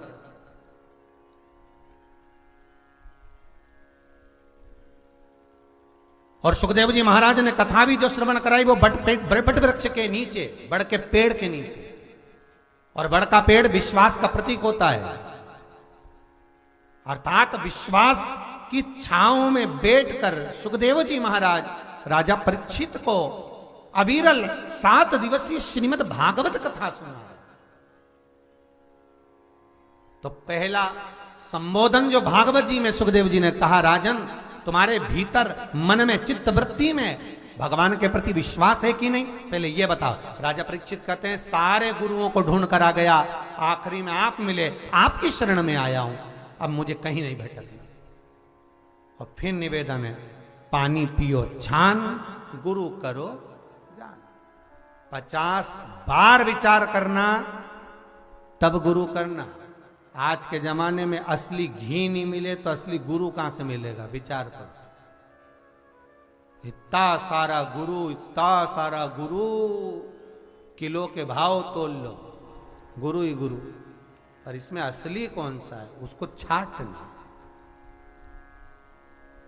नहीं तो आज का जमाना, गुरु फिरे बाजार में हमसे दीक्षा ले ओ। गुरु पूर्णिमा का टाइम आता है तो बड़े बड़े होर्डिंग लग जाते हैं, बड़े बड़े होर्डिंग लगते हैं गुरु पूर्णिमा के टाइम पर। गुरु मंत्र दिया जाएगा, टीवी पर प्रचार चलता है, इतनी तारीख से इतनी तारीख तक गुरु दीक्षा दी जाएगी, गुरु मंत्र दिया जाएगा। गुरु मंत्र ले लो, गुरुओं भी ऐसे मंत्र भी प्रचार कर दे रहा है। पर विचार तुम्हें करना है, विचार करना। एक कथा याद आ गई, एक चेला, एक व्यक्ति के पास में गुरु मंत्र नहीं था तो वो गुरु मंत्र लेने गया। अब उसको मालूम पड़ा कि जंगल में एक जगह पर गुरुजी रहते हैं, तो वहां पूछता गया, भैया गुरुजी करता करता रात हो गई, सुबेरे हो गई। अब सुबह सुबह कोई मिला ही नहीं। एक बेचारा कोई व्यक्ति सुबेरे लोटा लेके बैठा। अभी उसी से पूछा, ओ भैया वो गुरुजी का आश्रम कहाँ है? अब वो तो बोला ही नहीं। इसने फिर पूछा, वो गुरुजी का आश्रम कहाँ है? इसने नहीं बोला। वो तो सुबह सुबह लोटा लेके बैठ। इसको आ गया गुस्सा, बताओ मुंह से आवाज तक नहीं निकाल रहा। इसने जूता निकाल के फेंक के मारा उसकी पीठ पे और चले गया आगे गया तो उसको आश्रम मिल गया। आश्रम मिला तो उसने पूछा कि गुरुजी हैं क्या? तो आश्रम वाले बोले अभी आते होंगे गुरुजी, जरा बाहर गए, अभी आते होंगे। और जैसे गुरुजी आए तो ये मुंडा छुपा। अब गुरुजी आए तो ये मुंडा छुपा। अब गुरुजी बोले बेटा तुम कौन? अरे गुरुजी बोले तुम हो कौन? गुरुजी ने चेले से पूछा बात क्या है, पूछो तो सही, अरे मुंह तो दिखा।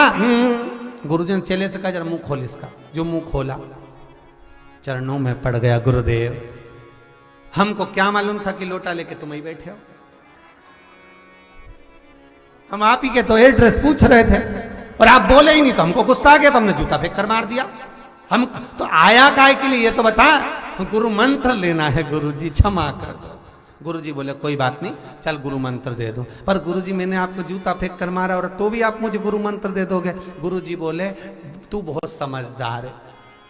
हमारी अम्मा कहती थी हमको, गुरुजी बोले हमारी अम्मा कहती थी मटका खरीद के लाओ तो बजा के देखो, तो गुरु को बजा के देख लिया, उसमें क्या टेंशन, उसमें क्या चिंता की बात, कोई बात। मंत्र तो पानी पियो छान और गुरु करो जान। 50 बार विचार करना, 50 बार, तब समझना कि गुरु। एक गांव में एक बहुत बड़ा वृक्ष और वृक्ष के नीचे एक भेरू जी का ओटला, और भेरू जी का ओटला उस पे इतने बड़े बड़े भाटा रखा, सब पे सिंदूर पुता, सब इतना सारा भेरू। पढ़ा लिखा लड़का आ गया, पढ़े लिखे लड़के ने पूछ लिया पिताजी, हाँ बेटा ये अटैची पकड़ो मेरी, हाँ बेटा ये बताओ कि ये ओटले पर इतने सारा क्या रखा है? तो क्या सब भेरू जी है बेटा। तो इतने सारे भेरू? हाँ। तो क्या इसमें असली भेरू कौन सा है? तो पिताजी बोले बेटा वो तो हमको नहीं मालूम, तेरे दादाजी बताएंगे। दादाजी के पास गए। दादाजी वो हमने पेड़ के नीचे इतने बड़े बड़े पत्थर रखे, सब पे सिंदूर पूता, उसमें असली भेरू कौन सा है? दादाजी बोले बेटा हमारे जमाना में तो एक ही भेरू था, वो बीच में इतना बड़ा भाटा है नहीं पत्थर, लोग उसी पे सिंदूर पोतते थे। तो ये बाकी के इतने बड़े बड़े पत्थर कहाँ से आ गए सिंदूर पुते हुए? तो इतने में दादाजी बोले बेटा जो लोग भी सिंदूर लगाने आते थे साथ में रुमाल नेपकिन नहीं लाते थे, एक भाटा उठाया हाथ पोछा पटक गए, दूसरा भाटा उठाया हाथ पोछा पटक गए, इतना सारा भेरू इकट्ठा हो गया। असली भेरू के तो कोई पोतता ही नहीं, सब पुता हुआ उन पे पोत जाता सारा, और वो असली भेरू तो बैठा के बैठा ही रहेगा। बस यही जीवन हो गया। जो असली गुरु है वो छुपा के छुपा रह गया और पुतौआओं पे लोग पोते जा रहे, खूब पोते जा रहे, और असली तो बेचारा कहीं छुपा हुआ बैठा है, मिल ही नहीं पा रहा। कोई मुंडी घुमाए, कोई बाल बढ़ाए, कोई कुछ बढ़ाए। ये जितनी जगह तुम जाओ, हमारे शंकर के दरवाजे पर कभी जाओगे तो भोलेनाथ का दरवाजा एक ऐसा दरवाजा है जहां ये जो घूमने वाले हैं ना, ये कोई से मतलब ही नहीं। भोले के यहां तो टिकते ही नहीं।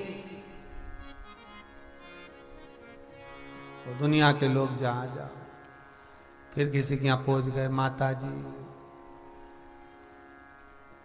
बहुत दुखी हूं, जिससे पूछा उसी ने 2 दाना उठा, तेरे ही घर का है। अब इसको याद आया 1 महीने पहले देवरानी से लड़ाई हुई थी, उसी ने कुछ करा होगा। अब बताओ वो घूमने वाली ने उसका घर ही तोड़ दिया। अब दोनों में ऐसी कांटा खसी कि कोई किसी का मुंह नहीं देखे। वो उसके हाथ की रोटी नहीं खाए, वो उसके हाथ की नहीं खाए, क्योंकि उसने बोल दिया तेरा ही घर का। उसको समझ में आ गई 1 महीने पहले उसी से हुई। कभी कोई देवी देवता घर तोड़ने की बात नहीं करते।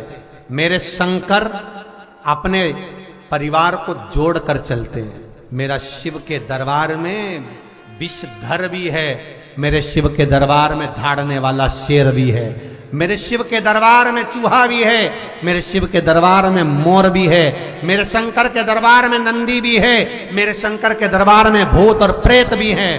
पर मेरे शिव के द्वार पर सब सधे हुए हैं। वो तोड़ने की बात नहीं करते, वो जोड़ने की बात करते। आज के जमाने में किसी के दरवाजे पर एक नींबू गिर जाए तो 25 दिन तक नींद नहीं आए, किसने पटका? अरे भैया दूसरे दिन दरवाजे पे लिख दो, एक साथ 1 दर्जन पटको, अचार बना के खाएंगे। दूसरी बार कोई नींबू ही नहीं पटकेगा। क्यों घबराना? उस पर विश्वास है ना तुमको, उस पर भरोसा है। अगर विश्वास है तो डूबने तो नहीं देगा, चाहे दुनिया के लोग कितनी भी ताकत लगा लें, दुनिया के लोग कितना भी दम लगा लें, वो डूबने तो नहीं दे सकता। अगर विश्वास प्रबल है, शंकर के चरणों में अगर विश्वास है तो डूबोगे तो नहीं, ये पक्का। हनुमान जी का विश्वास था कि राम पार लगा देंगे, तो पत्थर भी तैर गए, पत्थर भी तैर गए। अगर विश्वास है तो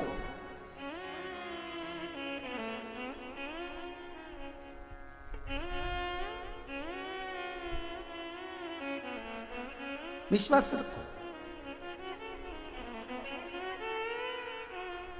मेना, धन्या और कला पितरों की 3 बेटियां, और एक बेटी जो सुखदेव जी महाराज के साथ में भी आई है, वो पीवरी है, वो भी पितरों की बेटी है। और सुखदेव जी महाराज ने जिस वटवृक्ष की छांव में, विश्वास की छांव में बैठकर कथा सुनाई, तो राजा परीक्षित से कहा पहले विश्वास हो तो कथा सुनना। और आप लोगों से भी निवेदन है, शिव महापुराण की कथा के प्रति आपका विश्वास हो और शंकर के चरणारविंद के प्रति आपका विश्वास हो तो कथा सुनो, नहीं तो रिमोट हाथ में चैनल चेंज। दूसरा महाराज आ रहा होगा उसको पकड़ो, काय को टाइम बर्बाद कर रहे हो? महाराज चेंज। विश्वास हो तो कथा का रस्तत्व ग्रहण करिए, विश्वास नहीं बदल दीजिए। समय बर्बाद ना करो, बहुत कीमती है तुम्हारा समय। 3 घंटे अगर कथा में बैठे हो तो विचार करो कि 3 घंटे क्या कर सकते हो। विश्वास रखकर अगर भगवान की कथा सुन रहे हो तो ये विश्वास रखकर सुनना कि मैं टीवी के सामने बैठी हूं, मैं मोबाइल के सामने बैठी हूं, मैं फेसबुक यूट्यूब पर कथा सुन रही हूं, पर मेरा विश्वास है कि अगर मैं कथा सुनूंगी इससे मुझे कुछ मिलेगा तो मैं अपने जीवन को संवार सकती हूं, मैं अपने जीवन को सुधार सकती हूं, मैं अपने जीवन को संवार लूंगी।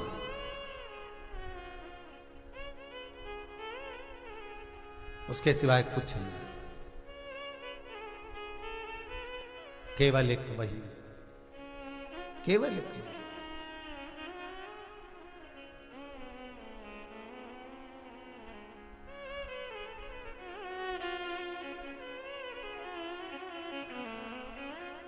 महाराज सनकादि ऋषि बैठे थे, मीना धन्या कला निकल कर गए, उनके वस्त्र से चोट लगी सनकादि ऋषियों को।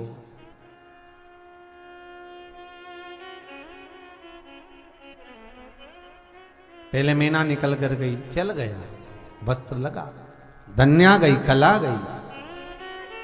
कोई अगर बैठकर भगवान का भजन कर रहा हो, कथा सुन रहा हो, स्मरण कर रहा हो, कीर्तन कर रहा हो, नाम जाप कर रहा हो, निवेदन है उसको तकलीफ ना दी जाए। कोई बैठ गया, जहां बैठना था उसको आगे बैठा, पीछे बैठा, मध्य में बैठा, जहां बैठ गया, उसके बाद उसको तकलीफ ना दी जाए। बैठ गया ना, सुन लो। सनकादि ऋषियों ने कहा, री मेना धन्या कला, तुम्हें दिखा कि हम तप कर रहे हैं, साधना कर रहे हैं, उसके बाद भी तुम हमें चोट देते हुए गए।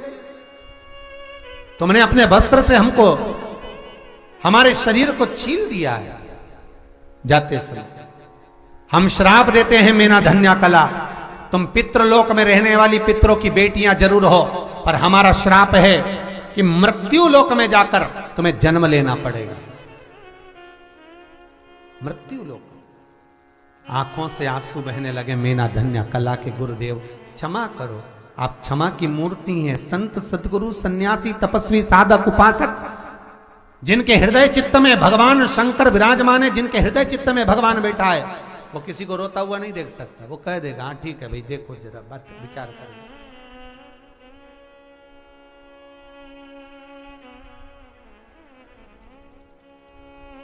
बोलो बाबा क्षमा कर दो।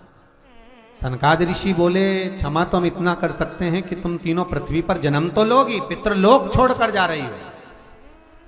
तो पितृलोक छोड़कर आप जा रही हो तो तुम्हें देखो, मेना धन्या कला पितृलोक नहीं छोड़ना चाहती थी। क्यों? क्योंकि पितरों की बेटियां हैं, तो पितृलोक क्यों नहीं छोड़ना चाहती?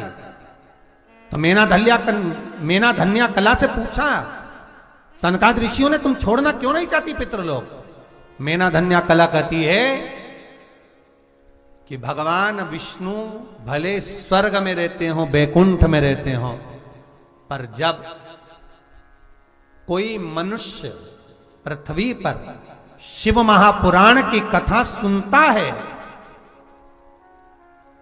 उसके कुल में, उसके गोत्र में जितने लोग समाप्त हो गए होते हैं, मर गए होते हैं, वो जो जीवात्मा पितृलोक में रहती है, जितनी देर तक मनुष्य शंकर की कथा को सुनता है, शिव महापुराण श्रवण करता है, उतनी देर तक भगवान विष्णु उस पितरों के कंधे पर हाथ रखकर शिव महापुराण की कथा सुनते हैं। इसलिए हम पितृलोक छोड़ना नहीं चाहते। जरा विचार करिए, आप लोग कथा सुन रहे हैं शिव महापुराण की, चाहे घर में बैठकर सुन रहे हो, मोबाइल पर सुन रहे हो, सामने बैठकर सुन रहे हो, रमेश चंद्र जी कौशल मार साहब कथा करवा रहे हो, देवास वाले, जितने भी लोग कथा का रसतत्व ग्रहण कर रहे हो, भले रात्रि को करे दिन में करे, कथा अगर आप जितने समय सुनते हो उतने समय पितृलोक में, उतने समय पितृलोक में जो पितृ हमारे घर के हैं, उनके कंधे पर स्वयं भगवान विष्णु हाथ रखकर पूरी की पूरी कथा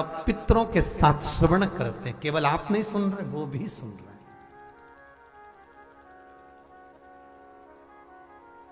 उनको भी प्रिय है। देखो रामचरितमानस में लिखा है, शंकर को राम कथा प्रिय है। क्या प्रिय है? राम कथा।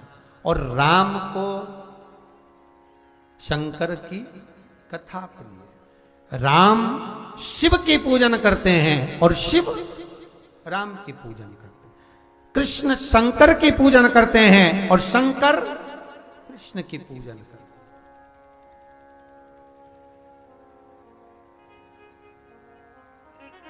मेरा हरि विठ्ठल पांडुरंगा शिव की आराधना करता है और शंकर मेरे पांडुरंगा की आराधना करते हैं।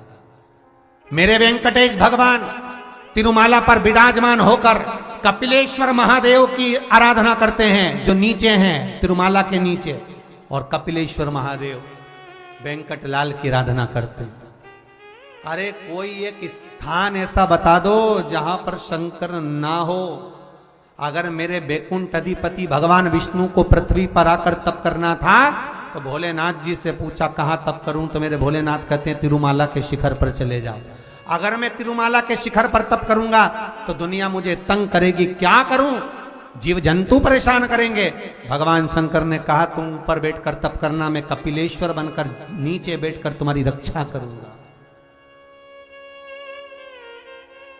भगवान विष्णु कहे अब मेरे को उत्तरांचल में तप करना है, तो बद्रीनाथ में तुम तप करो, केदारनाथ में बैठकर मैं रक्षा करूंगा। भगवान बोले कृष्ण मुझे द्वारका का निवास करना है, भगवान कहते तुम द्वारका में रहो, तो नागेश्वर के रूप में और सोमनाथ के रूप में बैठकर मैं रक्षा करूंगा। क्यों चिंता करते हो, क्यों चिंता कर। नाथ द्वारा में जब मेरे श्री जी बाबा आए, उपद्रवियों ने जब उपद्रव मचाया, सारी मूर्तियां खंडित करने लगे, तो ब्रजवासी भगवान श्रीनाथ जी को घास के बंडल में छुपाकर गाड़ी में भर कर ले गए और बाबा सब दूर घूमते रहे। आखिरी में मारवाड़ की भूमि पर जब पहुंचे और भूमि पर पहुंचकर भगवान श्री जी बाबा ने शंकर जी से कहा मैं थक गया, मुझे विश्राम करना है, कहां रहूं, तो कहा ये मेवाड़ की भूमि पर नाथ द्वारा में आप विराजमान हो जाओ। तो यहां रहूंगा तो कोई आएगा तो नहीं। शंकर भगवान कहते चिंता मत करो, मैं एक लिंग जी के रूप में विराजमान हो जाऊंगा, वहां रक्षा मैं करूंगा। ऐसा कोई जगह तो बताओ जहां शिव ना हो, जहां शंकर है ही नहीं। वाह, माता के गर्भ में आप आए तो पिंडी का रूप था और मरे तो भी भस्म का रूप था वही शिव। श्वास चल रही है तब तक शरीर है, श्वास चली गई तो वो शव बन गया। शिव है तो शरीर है और शिव गया तो शव। ऐसी कोई जगह जहां शिव ना हो, सर्वस्व हर जगह, प्रत्येक जगह पर, हर जगह। कहाँ ढूंढोगे उसको, है सियोर आके ढूंढ लें कि सोमनाथ चले जाएं कि बद्रीनाथ चले जाएं कि केदारनाथ की उज्जैनी की ओमकारेश्वर की, कहाँ जाएं गुरुजी आप बताओ। शंकर जी कहाँ मिलेगा। लोग कहते हैं हम भगवान को ढूंढ रहे हैं, तो हमने पूछा काय को ढूंढ रहे, तो कि भगवान खो गया। अरे भगवान नहीं खोता, खो तो तुम जाते हो संसार में, भगवान तो वही है। भगवान कृष्ण की तुरंत श्रीमद् भागवत में वर्णन करते हैं जब गोपियां भगवान को ढूंढती हैं, गोपी गीत में वर्णन किया भगवान को ढूंढ रही हैं। तो भगवान जब सामने आए तो पूछा किसको ढूंढ रही हो, तो तुम्हें ही तो ढूंढ रहे थे। तो भगवान बोले हमें ढूंढने की जरूरत ही नहीं, तुम बंदर से पूछ रही भगवान कहाँ है, ग्वालों से पूछ रही भगवान कहाँ है, लता और पत्र से पूछ रही हो भगवान कहाँ है। अगर गोपियों तुम अंदर झांक कर देखती तो भगवान तुम्हारे सामने खड़ा मिलता। तुम ढूंढती कहाँ हो, हम भी ढूंढ रहे, मंदिर में मिलेंगे। अब मंदिर में गई तो इतना ऊंचा तो लहंगा करके चली, कीचड़ में हो जाए। अब क्या कि भगवान मिलेंगे। नर कपड़न से डरते और नरक पड़न से ना। अभी शादियों का सीजन खत्म हुआ है, दूल्हे होन भी मंदिर गए थे, है? और दूल्हों के जूते नहीं उतरे थे, तो उनके स्थान में जो वो होता है ना, उनका जीजा है, दूल्हे का जो जीजा होता है, उतारना नहीं। तो दूल्हे ने पूछा क्यों, मंदिर है, आज तुम दूल्हा हो। अच्छा तो पहने रहे, बिल्कुल पहने पहने तुम पहना। तो दूल्हा नीचे झुके ला लाई, क्यों, आज तुम दूल्हा हो। तो दूल्हा हो तो मतलब शंकर जी झुकेंगे। तुम पृथ्वी पर जाओगे, हमें पितृलोक नहीं छोड़ना। जितनी देर तक मनुष्य शंकर की कथा को सुनता है उतनी देर तक मेरा भूत अधिपति भगवान शंकर की कथा सुनने के लिए नारायण भी पितरों के कंधे पर हाथ रखकर कथा श्रवण करते, उतनी देर तक।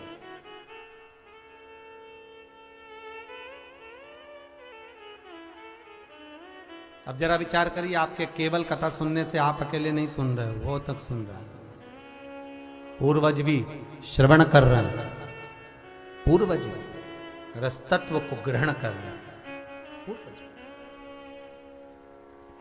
जो जगत का कल्याण करेंगी। और मैना की गोद में पार्वती जी खेली हैं, धन्या सुनैना बनी जिनकी गोद में सीता जी खेली हैं, कला कीर्ति बनी जिनकी गोद में राधा जी खेली हैं। ये तीन देवियों की गोद में तीन देवी। मैना एक बार हिमालय राज से कहती हैं, स्वामी घर में एक बेटी है, एक बेटी का जन्म है, गंगा हिमालय राज की बेटी है, बड़ी परिवार भी है पूरा, पर मैना कहती हैं कि एक बेटी वो आ जाए जो मेरे पूर्वजों को भी पार लगा दे।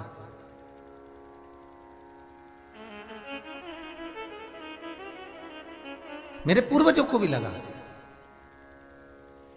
कहा सारी दुनिया में करा गया दान एक पक्ष को प्राप्त होता है, जैसे कोई बहू कुछ रुपया दान करी है तो वो उसने कहीं दान करा तो केवल बहू जिस कुल की है, मान लो जिस कुल में ब्याह कर आई है, उसी कुल के पूर्वजों को, पितरों को प्राप्त होता है। पर शिव महापुराण की कथा कहती है, सनकादि ऋषियों का संवाद कहता है, और यहां शिव महापुराण का चरित्र स्कंद पुराण और लिंग पुराण भी वर्णन करती है कि केवल एक स्थान ऐसा होता है, वो है शंकर का द्वार। शिव महापुराण की कथा, शंकर का मंदिर, शिव का द्वारा केवल एक ऐसा होता है जहां सौभाग्यवती नारी स्त्री जो दान करती है, पुरुष जो दान करता है, उस दान के दो भाग हो जाते हैं। एक सौभाग्यवती स्त्री के ससुराल पक्ष को मिल जाता है और दूसरा भाग अपने आप उसके मायके की ओर चला जाता है। शिव महापुराण में किया गया दान, पुण्य, सत्कर्म और शंकर को चढ़ाया गया एक लोटा पानी, एक बेलपत्र का पुण्य भी दो भाग में विभाजित होकर प्राप्त हो जाता है।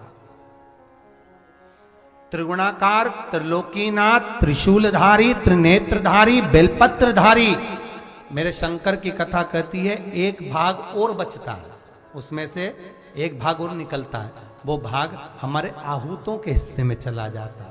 मायके पक्ष, ससुराल पक्ष में जो कुंवारी अवस्था में बच्चे शांत हो गए, उनके भी हिस्से में चला जाता है। वो पुण्य, वो पुण्य का सद्भाग, सत्कर्म वहां भी पहुंच जाता।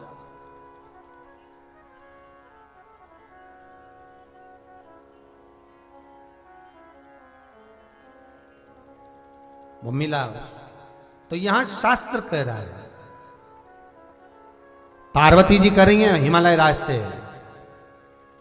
कुछ ऐसा हो कि मैं भगवान देवाधिदेव महादेव की जब आराधना करूं, हमारे मायके में हमारा भाई नहीं, हमारे माता पिता हमारे पास में वहां रह रहे हैं, बाद में वो जब शांत हो जाएंगे, उनका धन हमको ही मिलना है, तो हम क्या कर सकते, या चले गए तो उनका धन का हम भोग करें, हमारे को भगवान ने दिया, हम हमारे माता पिता के लिए क्या करें।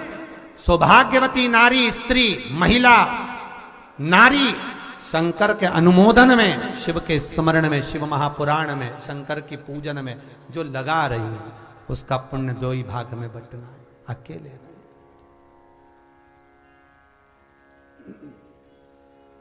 16 सोमवार के व्रत करें कभी आप लोगों ने? संकट सोमवार, 16 सोमवार के व्रत जो होते हैं, उसका विधान स्कंद पुराण में वर्णन है। 16 सोमवार जो 10 सोमवार हैं, इसका पुण्य जिस स्त्री ने व्रत करे, जिस कामना से करे, उसको प्राप्त होते हैं। ठीक है, 3 सोमवार का पुण्य उसके ससुराल पक्ष में, पूर्व में जिसने 16 सोमवार करे, संकट सोमवार करे, उसके खाते में जाते हैं।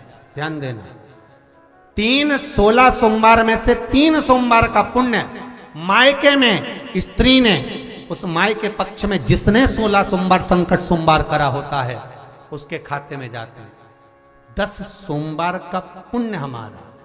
और उसके बाद मालूम पड़े नारी रजो धर्म से हो गई, कोई कारण हो गया, 16 सोमवार किसी कारण से उद्यापन नहीं हुआ, भगवान जानकर कर उद्यापन नहीं करवा रहा है, तो उस पर भोलेनाथ जी की करुणा समझना। क्यों?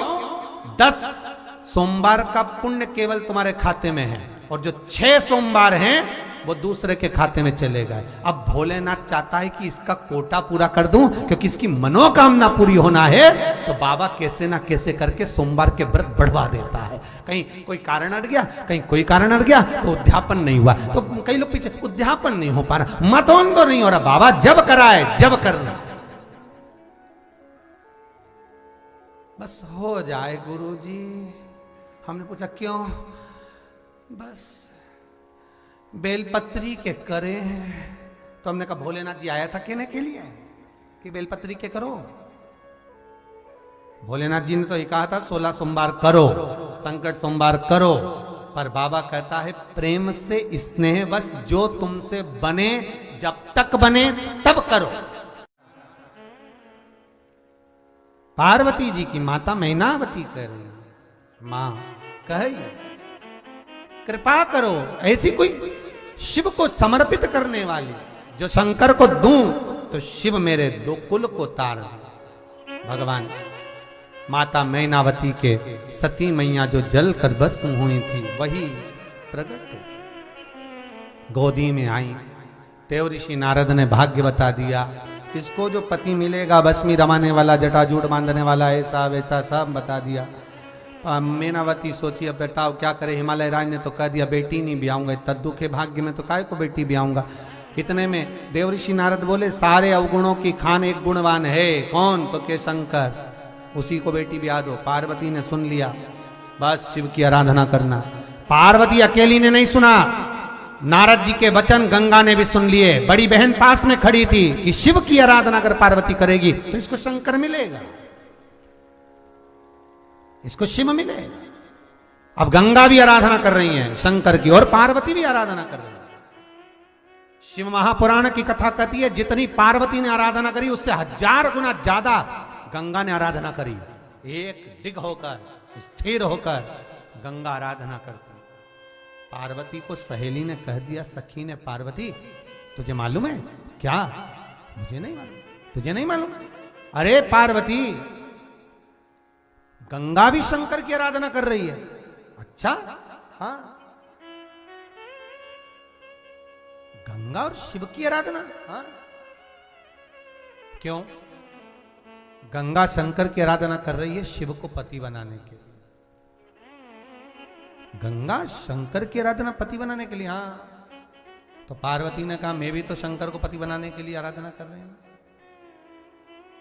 अब शिव एक के ही पति हो सकते हैं, या तो गंगा के हो जाए या मेरे हो जाए। पार्वती ने विचार करा गंगा से पीछा छुड़ाना है। अपनी सहेली से कहा, सुन, मैंने सुना है कि जब कोई संत निकल कर जाता है तो 1 लोटा पानी उसके ऊपर डाल दो, संत प्रसन्न हो जाता है। गंगा जी ने कान लगाकर सुन लिया। सामने से आ रहे थे दुर्वासा बाबा। गंगा जी ने 1 लोटा पानी भरकर फेंक दिया संत के ऊपर। संत के ऊपर जैसे ही पानी पड़ा तो संत को क्रोध आ गया, और बाबा ने क्रोध में आकर कह दिया, अरियो गंगा, हिमालय राज की बेटी होकर, हिमालय राज की पुत्री होकर तूने एक संत का अपमान करा है। मैं तुझे श्राप देता हूं कि तूने संत पर जल छोड़ा है तो तू स्त्री का शरीर छोड़कर पानी के रूप में बहेगी। और वो गंगा जल बन गई, पानी बन गई। गंगा की आंख में आंसू भर गए, रो पड़ी गंगा, और हाथ में जल लेकर गंगा ने उसी समय पार्वती को श्राप देना चाहा। अरे ओ पार्वती, तू मेरी बहन होकर तूने मेरे साथ छल करा है, मैं तुझे श्राप देती हूं। शंकर सामने आकर खड़े हो गए, गंगा तू पार्वती को श्राप मत दे। क्यों? भोले बाबा, मैं आपको अपना पति बनाना चाहती थी, मैं आपको अपना पति बनाना चाहती हूं, और इस पार्वती ने छल कर कर आपको मुझसे विहीन कर दिया, तो चिंता मत कर गंगा, श्राप मत दे तू। गंगा, पार्वती मेरी अर्धांगिनी बनेगी, और ऐसी स्त्री को जिसको श्राप लग गया उसको मैं अपनी अर्धांगिनी बनाऊं, ये श्रेष्ठ नहीं है, तो इसको श्राप मत दे गंगा।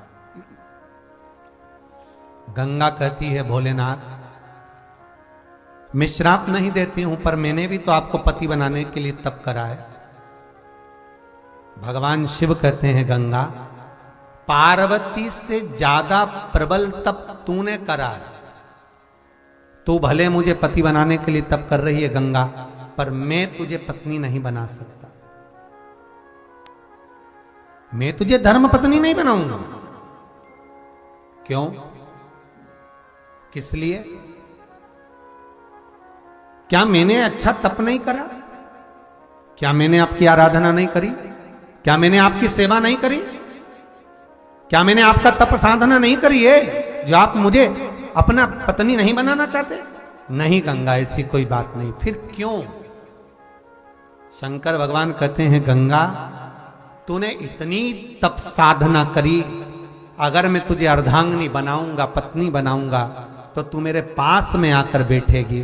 तूने इतनी साधना करी है गंगा कि मैं तुझे पत्नी नहीं बना सकता, क्योंकि पत्नी बनाऊंगा तो पास में बैठेगी।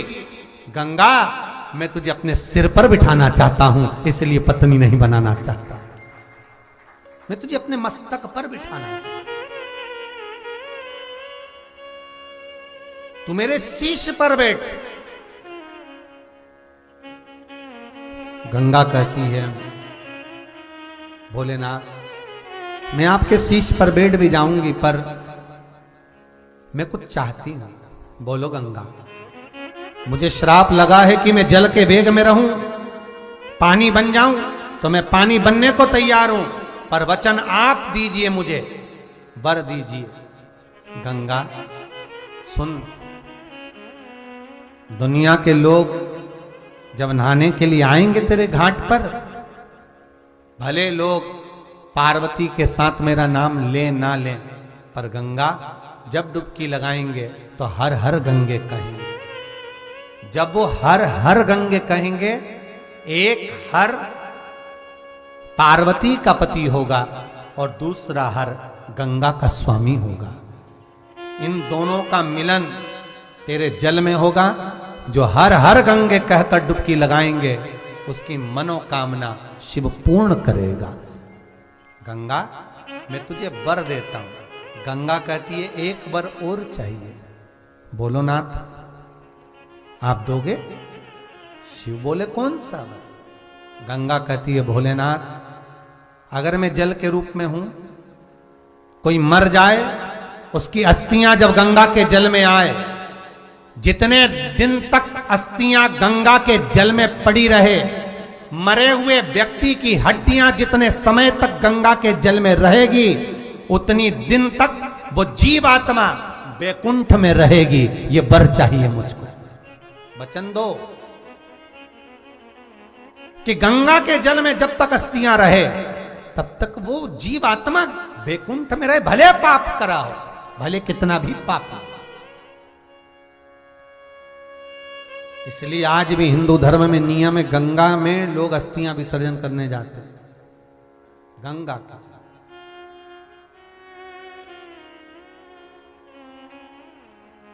गंगा के जल में अस्थियां जब विसर्जन करने जाते हैं तो उनका भाव यही रहता है। गंगा को भगवान शिव ने वर दे दिया। गंगा की आंख में फिर भी जल थे। क्यों? क्योंकि पति के रूप में शिव नहीं मिले, तो भगवान जान गए, शंकर जी ने वर दे दिया गंगा, तो चिंता मत करना। भले पार्वती से मेरा विवाह हुआ है, पर मेरे बच्चों की जन्मदाता, मेरे बच्चों का पालन पोषण करने वाली और जन्मदाता तू कहलाएगी।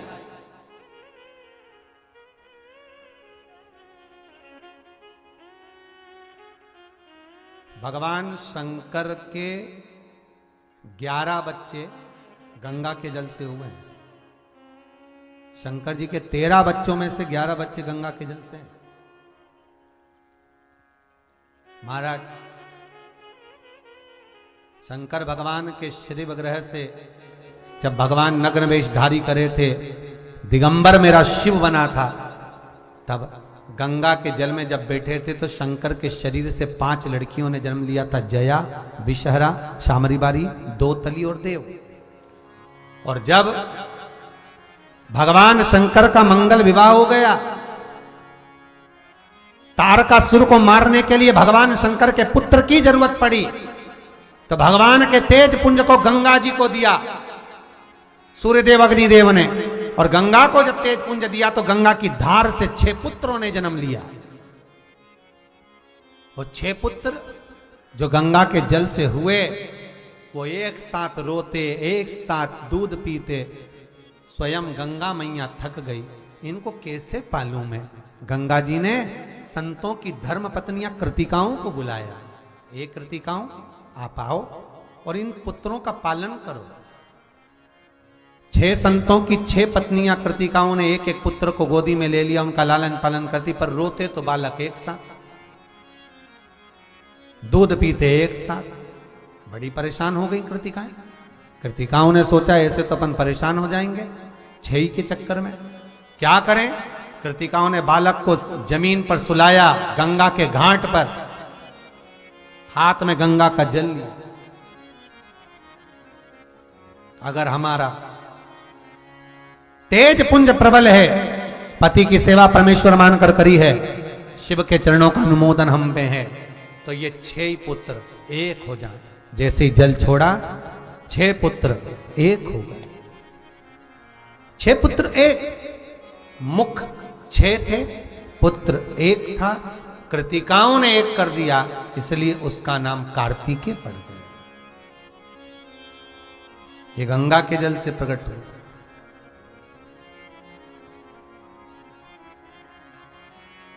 गंगा के जल से। महाराज भगवान भूत भावन भूतेश्वर मेरे शिव कह रहे हैं गंगा, तो चिंता ना कर। हे गंगा, मेरे बच्चों का जो जन्म होगा तेरी गोद में होगा, तो चिंता ना कर। गंगा की आंखों में जल भरा हुआ है। अब गंगा कहती है पर शिव मैं आपसे दूर। शंकर भगवान कहते कौन कहता है गंगा तुम मुझसे दूर रहेगी। जब भागीरथ बाबा पृथ्वी पर तेरे को लेकर आएंगे मेरी ही जटा में, तो विराजमान रहेगी। एक प्रश्न सावन के महीने में किसी भाई ने करा था, बहुत अच्छा प्रश्न था, वो मुझे ध्यान में है कि शंकर भगवान के सिर पर गंगा बैठी है, तो फिर शंकर भगवान को गंगा जल क्यों चढ़ाया जाता है। ये प्रश्न था किसी भाई का, जो श्रावण के महीने में उसने किया था। अगर गंगा शंकर के मस्तक पर है तो फिर गंगा जल क्यों।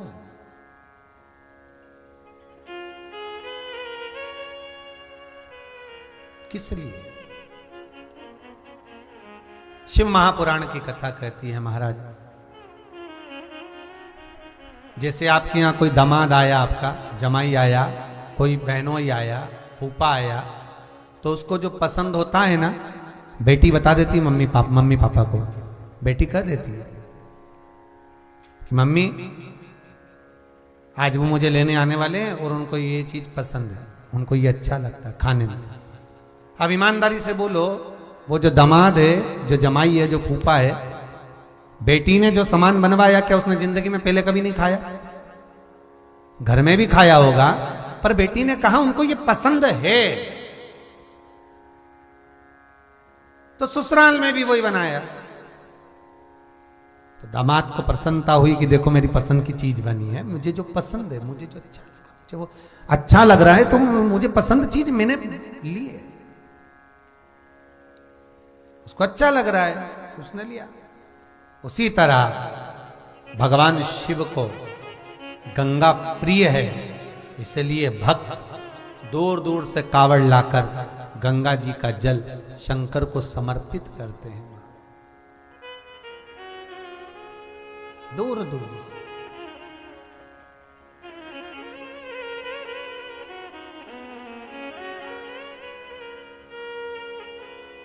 कितनी भीड़ लगती है काशी में कांवड़ियों की, कितनी भीड़ लगती है नीलकंठ पर, बाबा वेदनाथ जी, बाबा धाम, कितना गंगा को वर पर वर दिए हैं महाराज। क्यों चिंता करती है गंगा? मेरे पुत्रों का अगर पालन करेगी तो तू करे। वचन दिया गंगा का।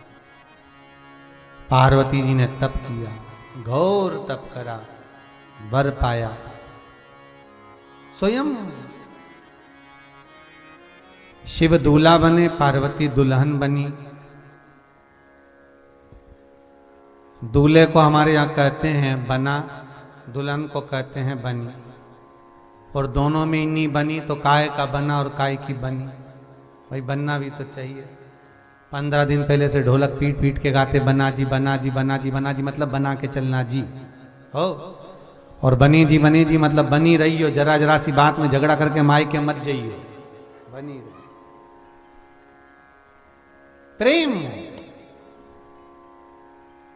बाबा दूल्हा बने, पार्वती मैया दुल्हन बनी।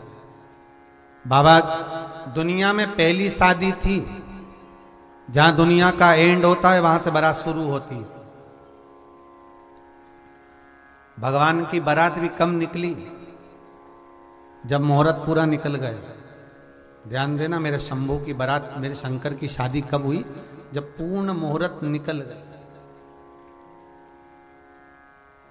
पूर्ण मुहूर्त। सारे मुहूर्त जब समाप्त हो जाते हैं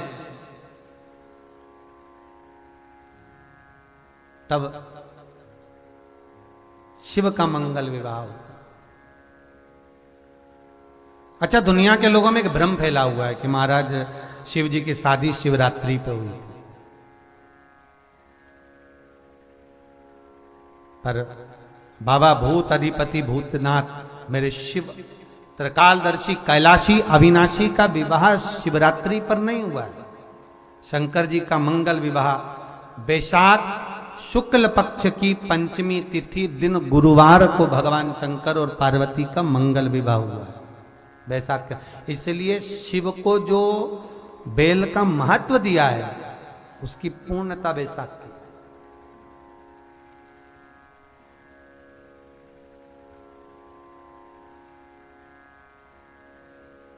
भगवान शिव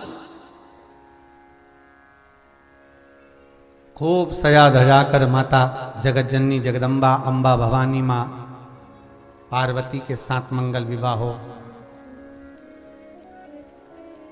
भगवान का खूब ठाट से मंगल विवाह हुआ। समय के अनुकूल भगवान के यहाँ सुंदर आनंद में फिर कार्तिकेय बाबा तारकासुर का संहार और गणेश जी का प्रागट्य भाव रहा। ऐसी सुंदर सुंदर कथाओं में वर्णन करते हुए अपन सब आज की कथा को यहीं विराम की ओर लें, फिर कल कथा आगे बढ़ेगी। श्री शिवाय नमस्तुभ्यम, श्री शिवाय नमस्तुभ्यम। हर हर महादेव। आज पौष मास कृष्ण पक्ष सफला एकादशी के दिन इस कथा को आप लोग संपूर्ण सुने। कथा सुनने मात्र से होगी आपकी हर मनोकामना पूरी। श्री शिवाय नमस्तुभ्यम, श्री शिवाय नमस्तुभ्यम। हर हर महादेव।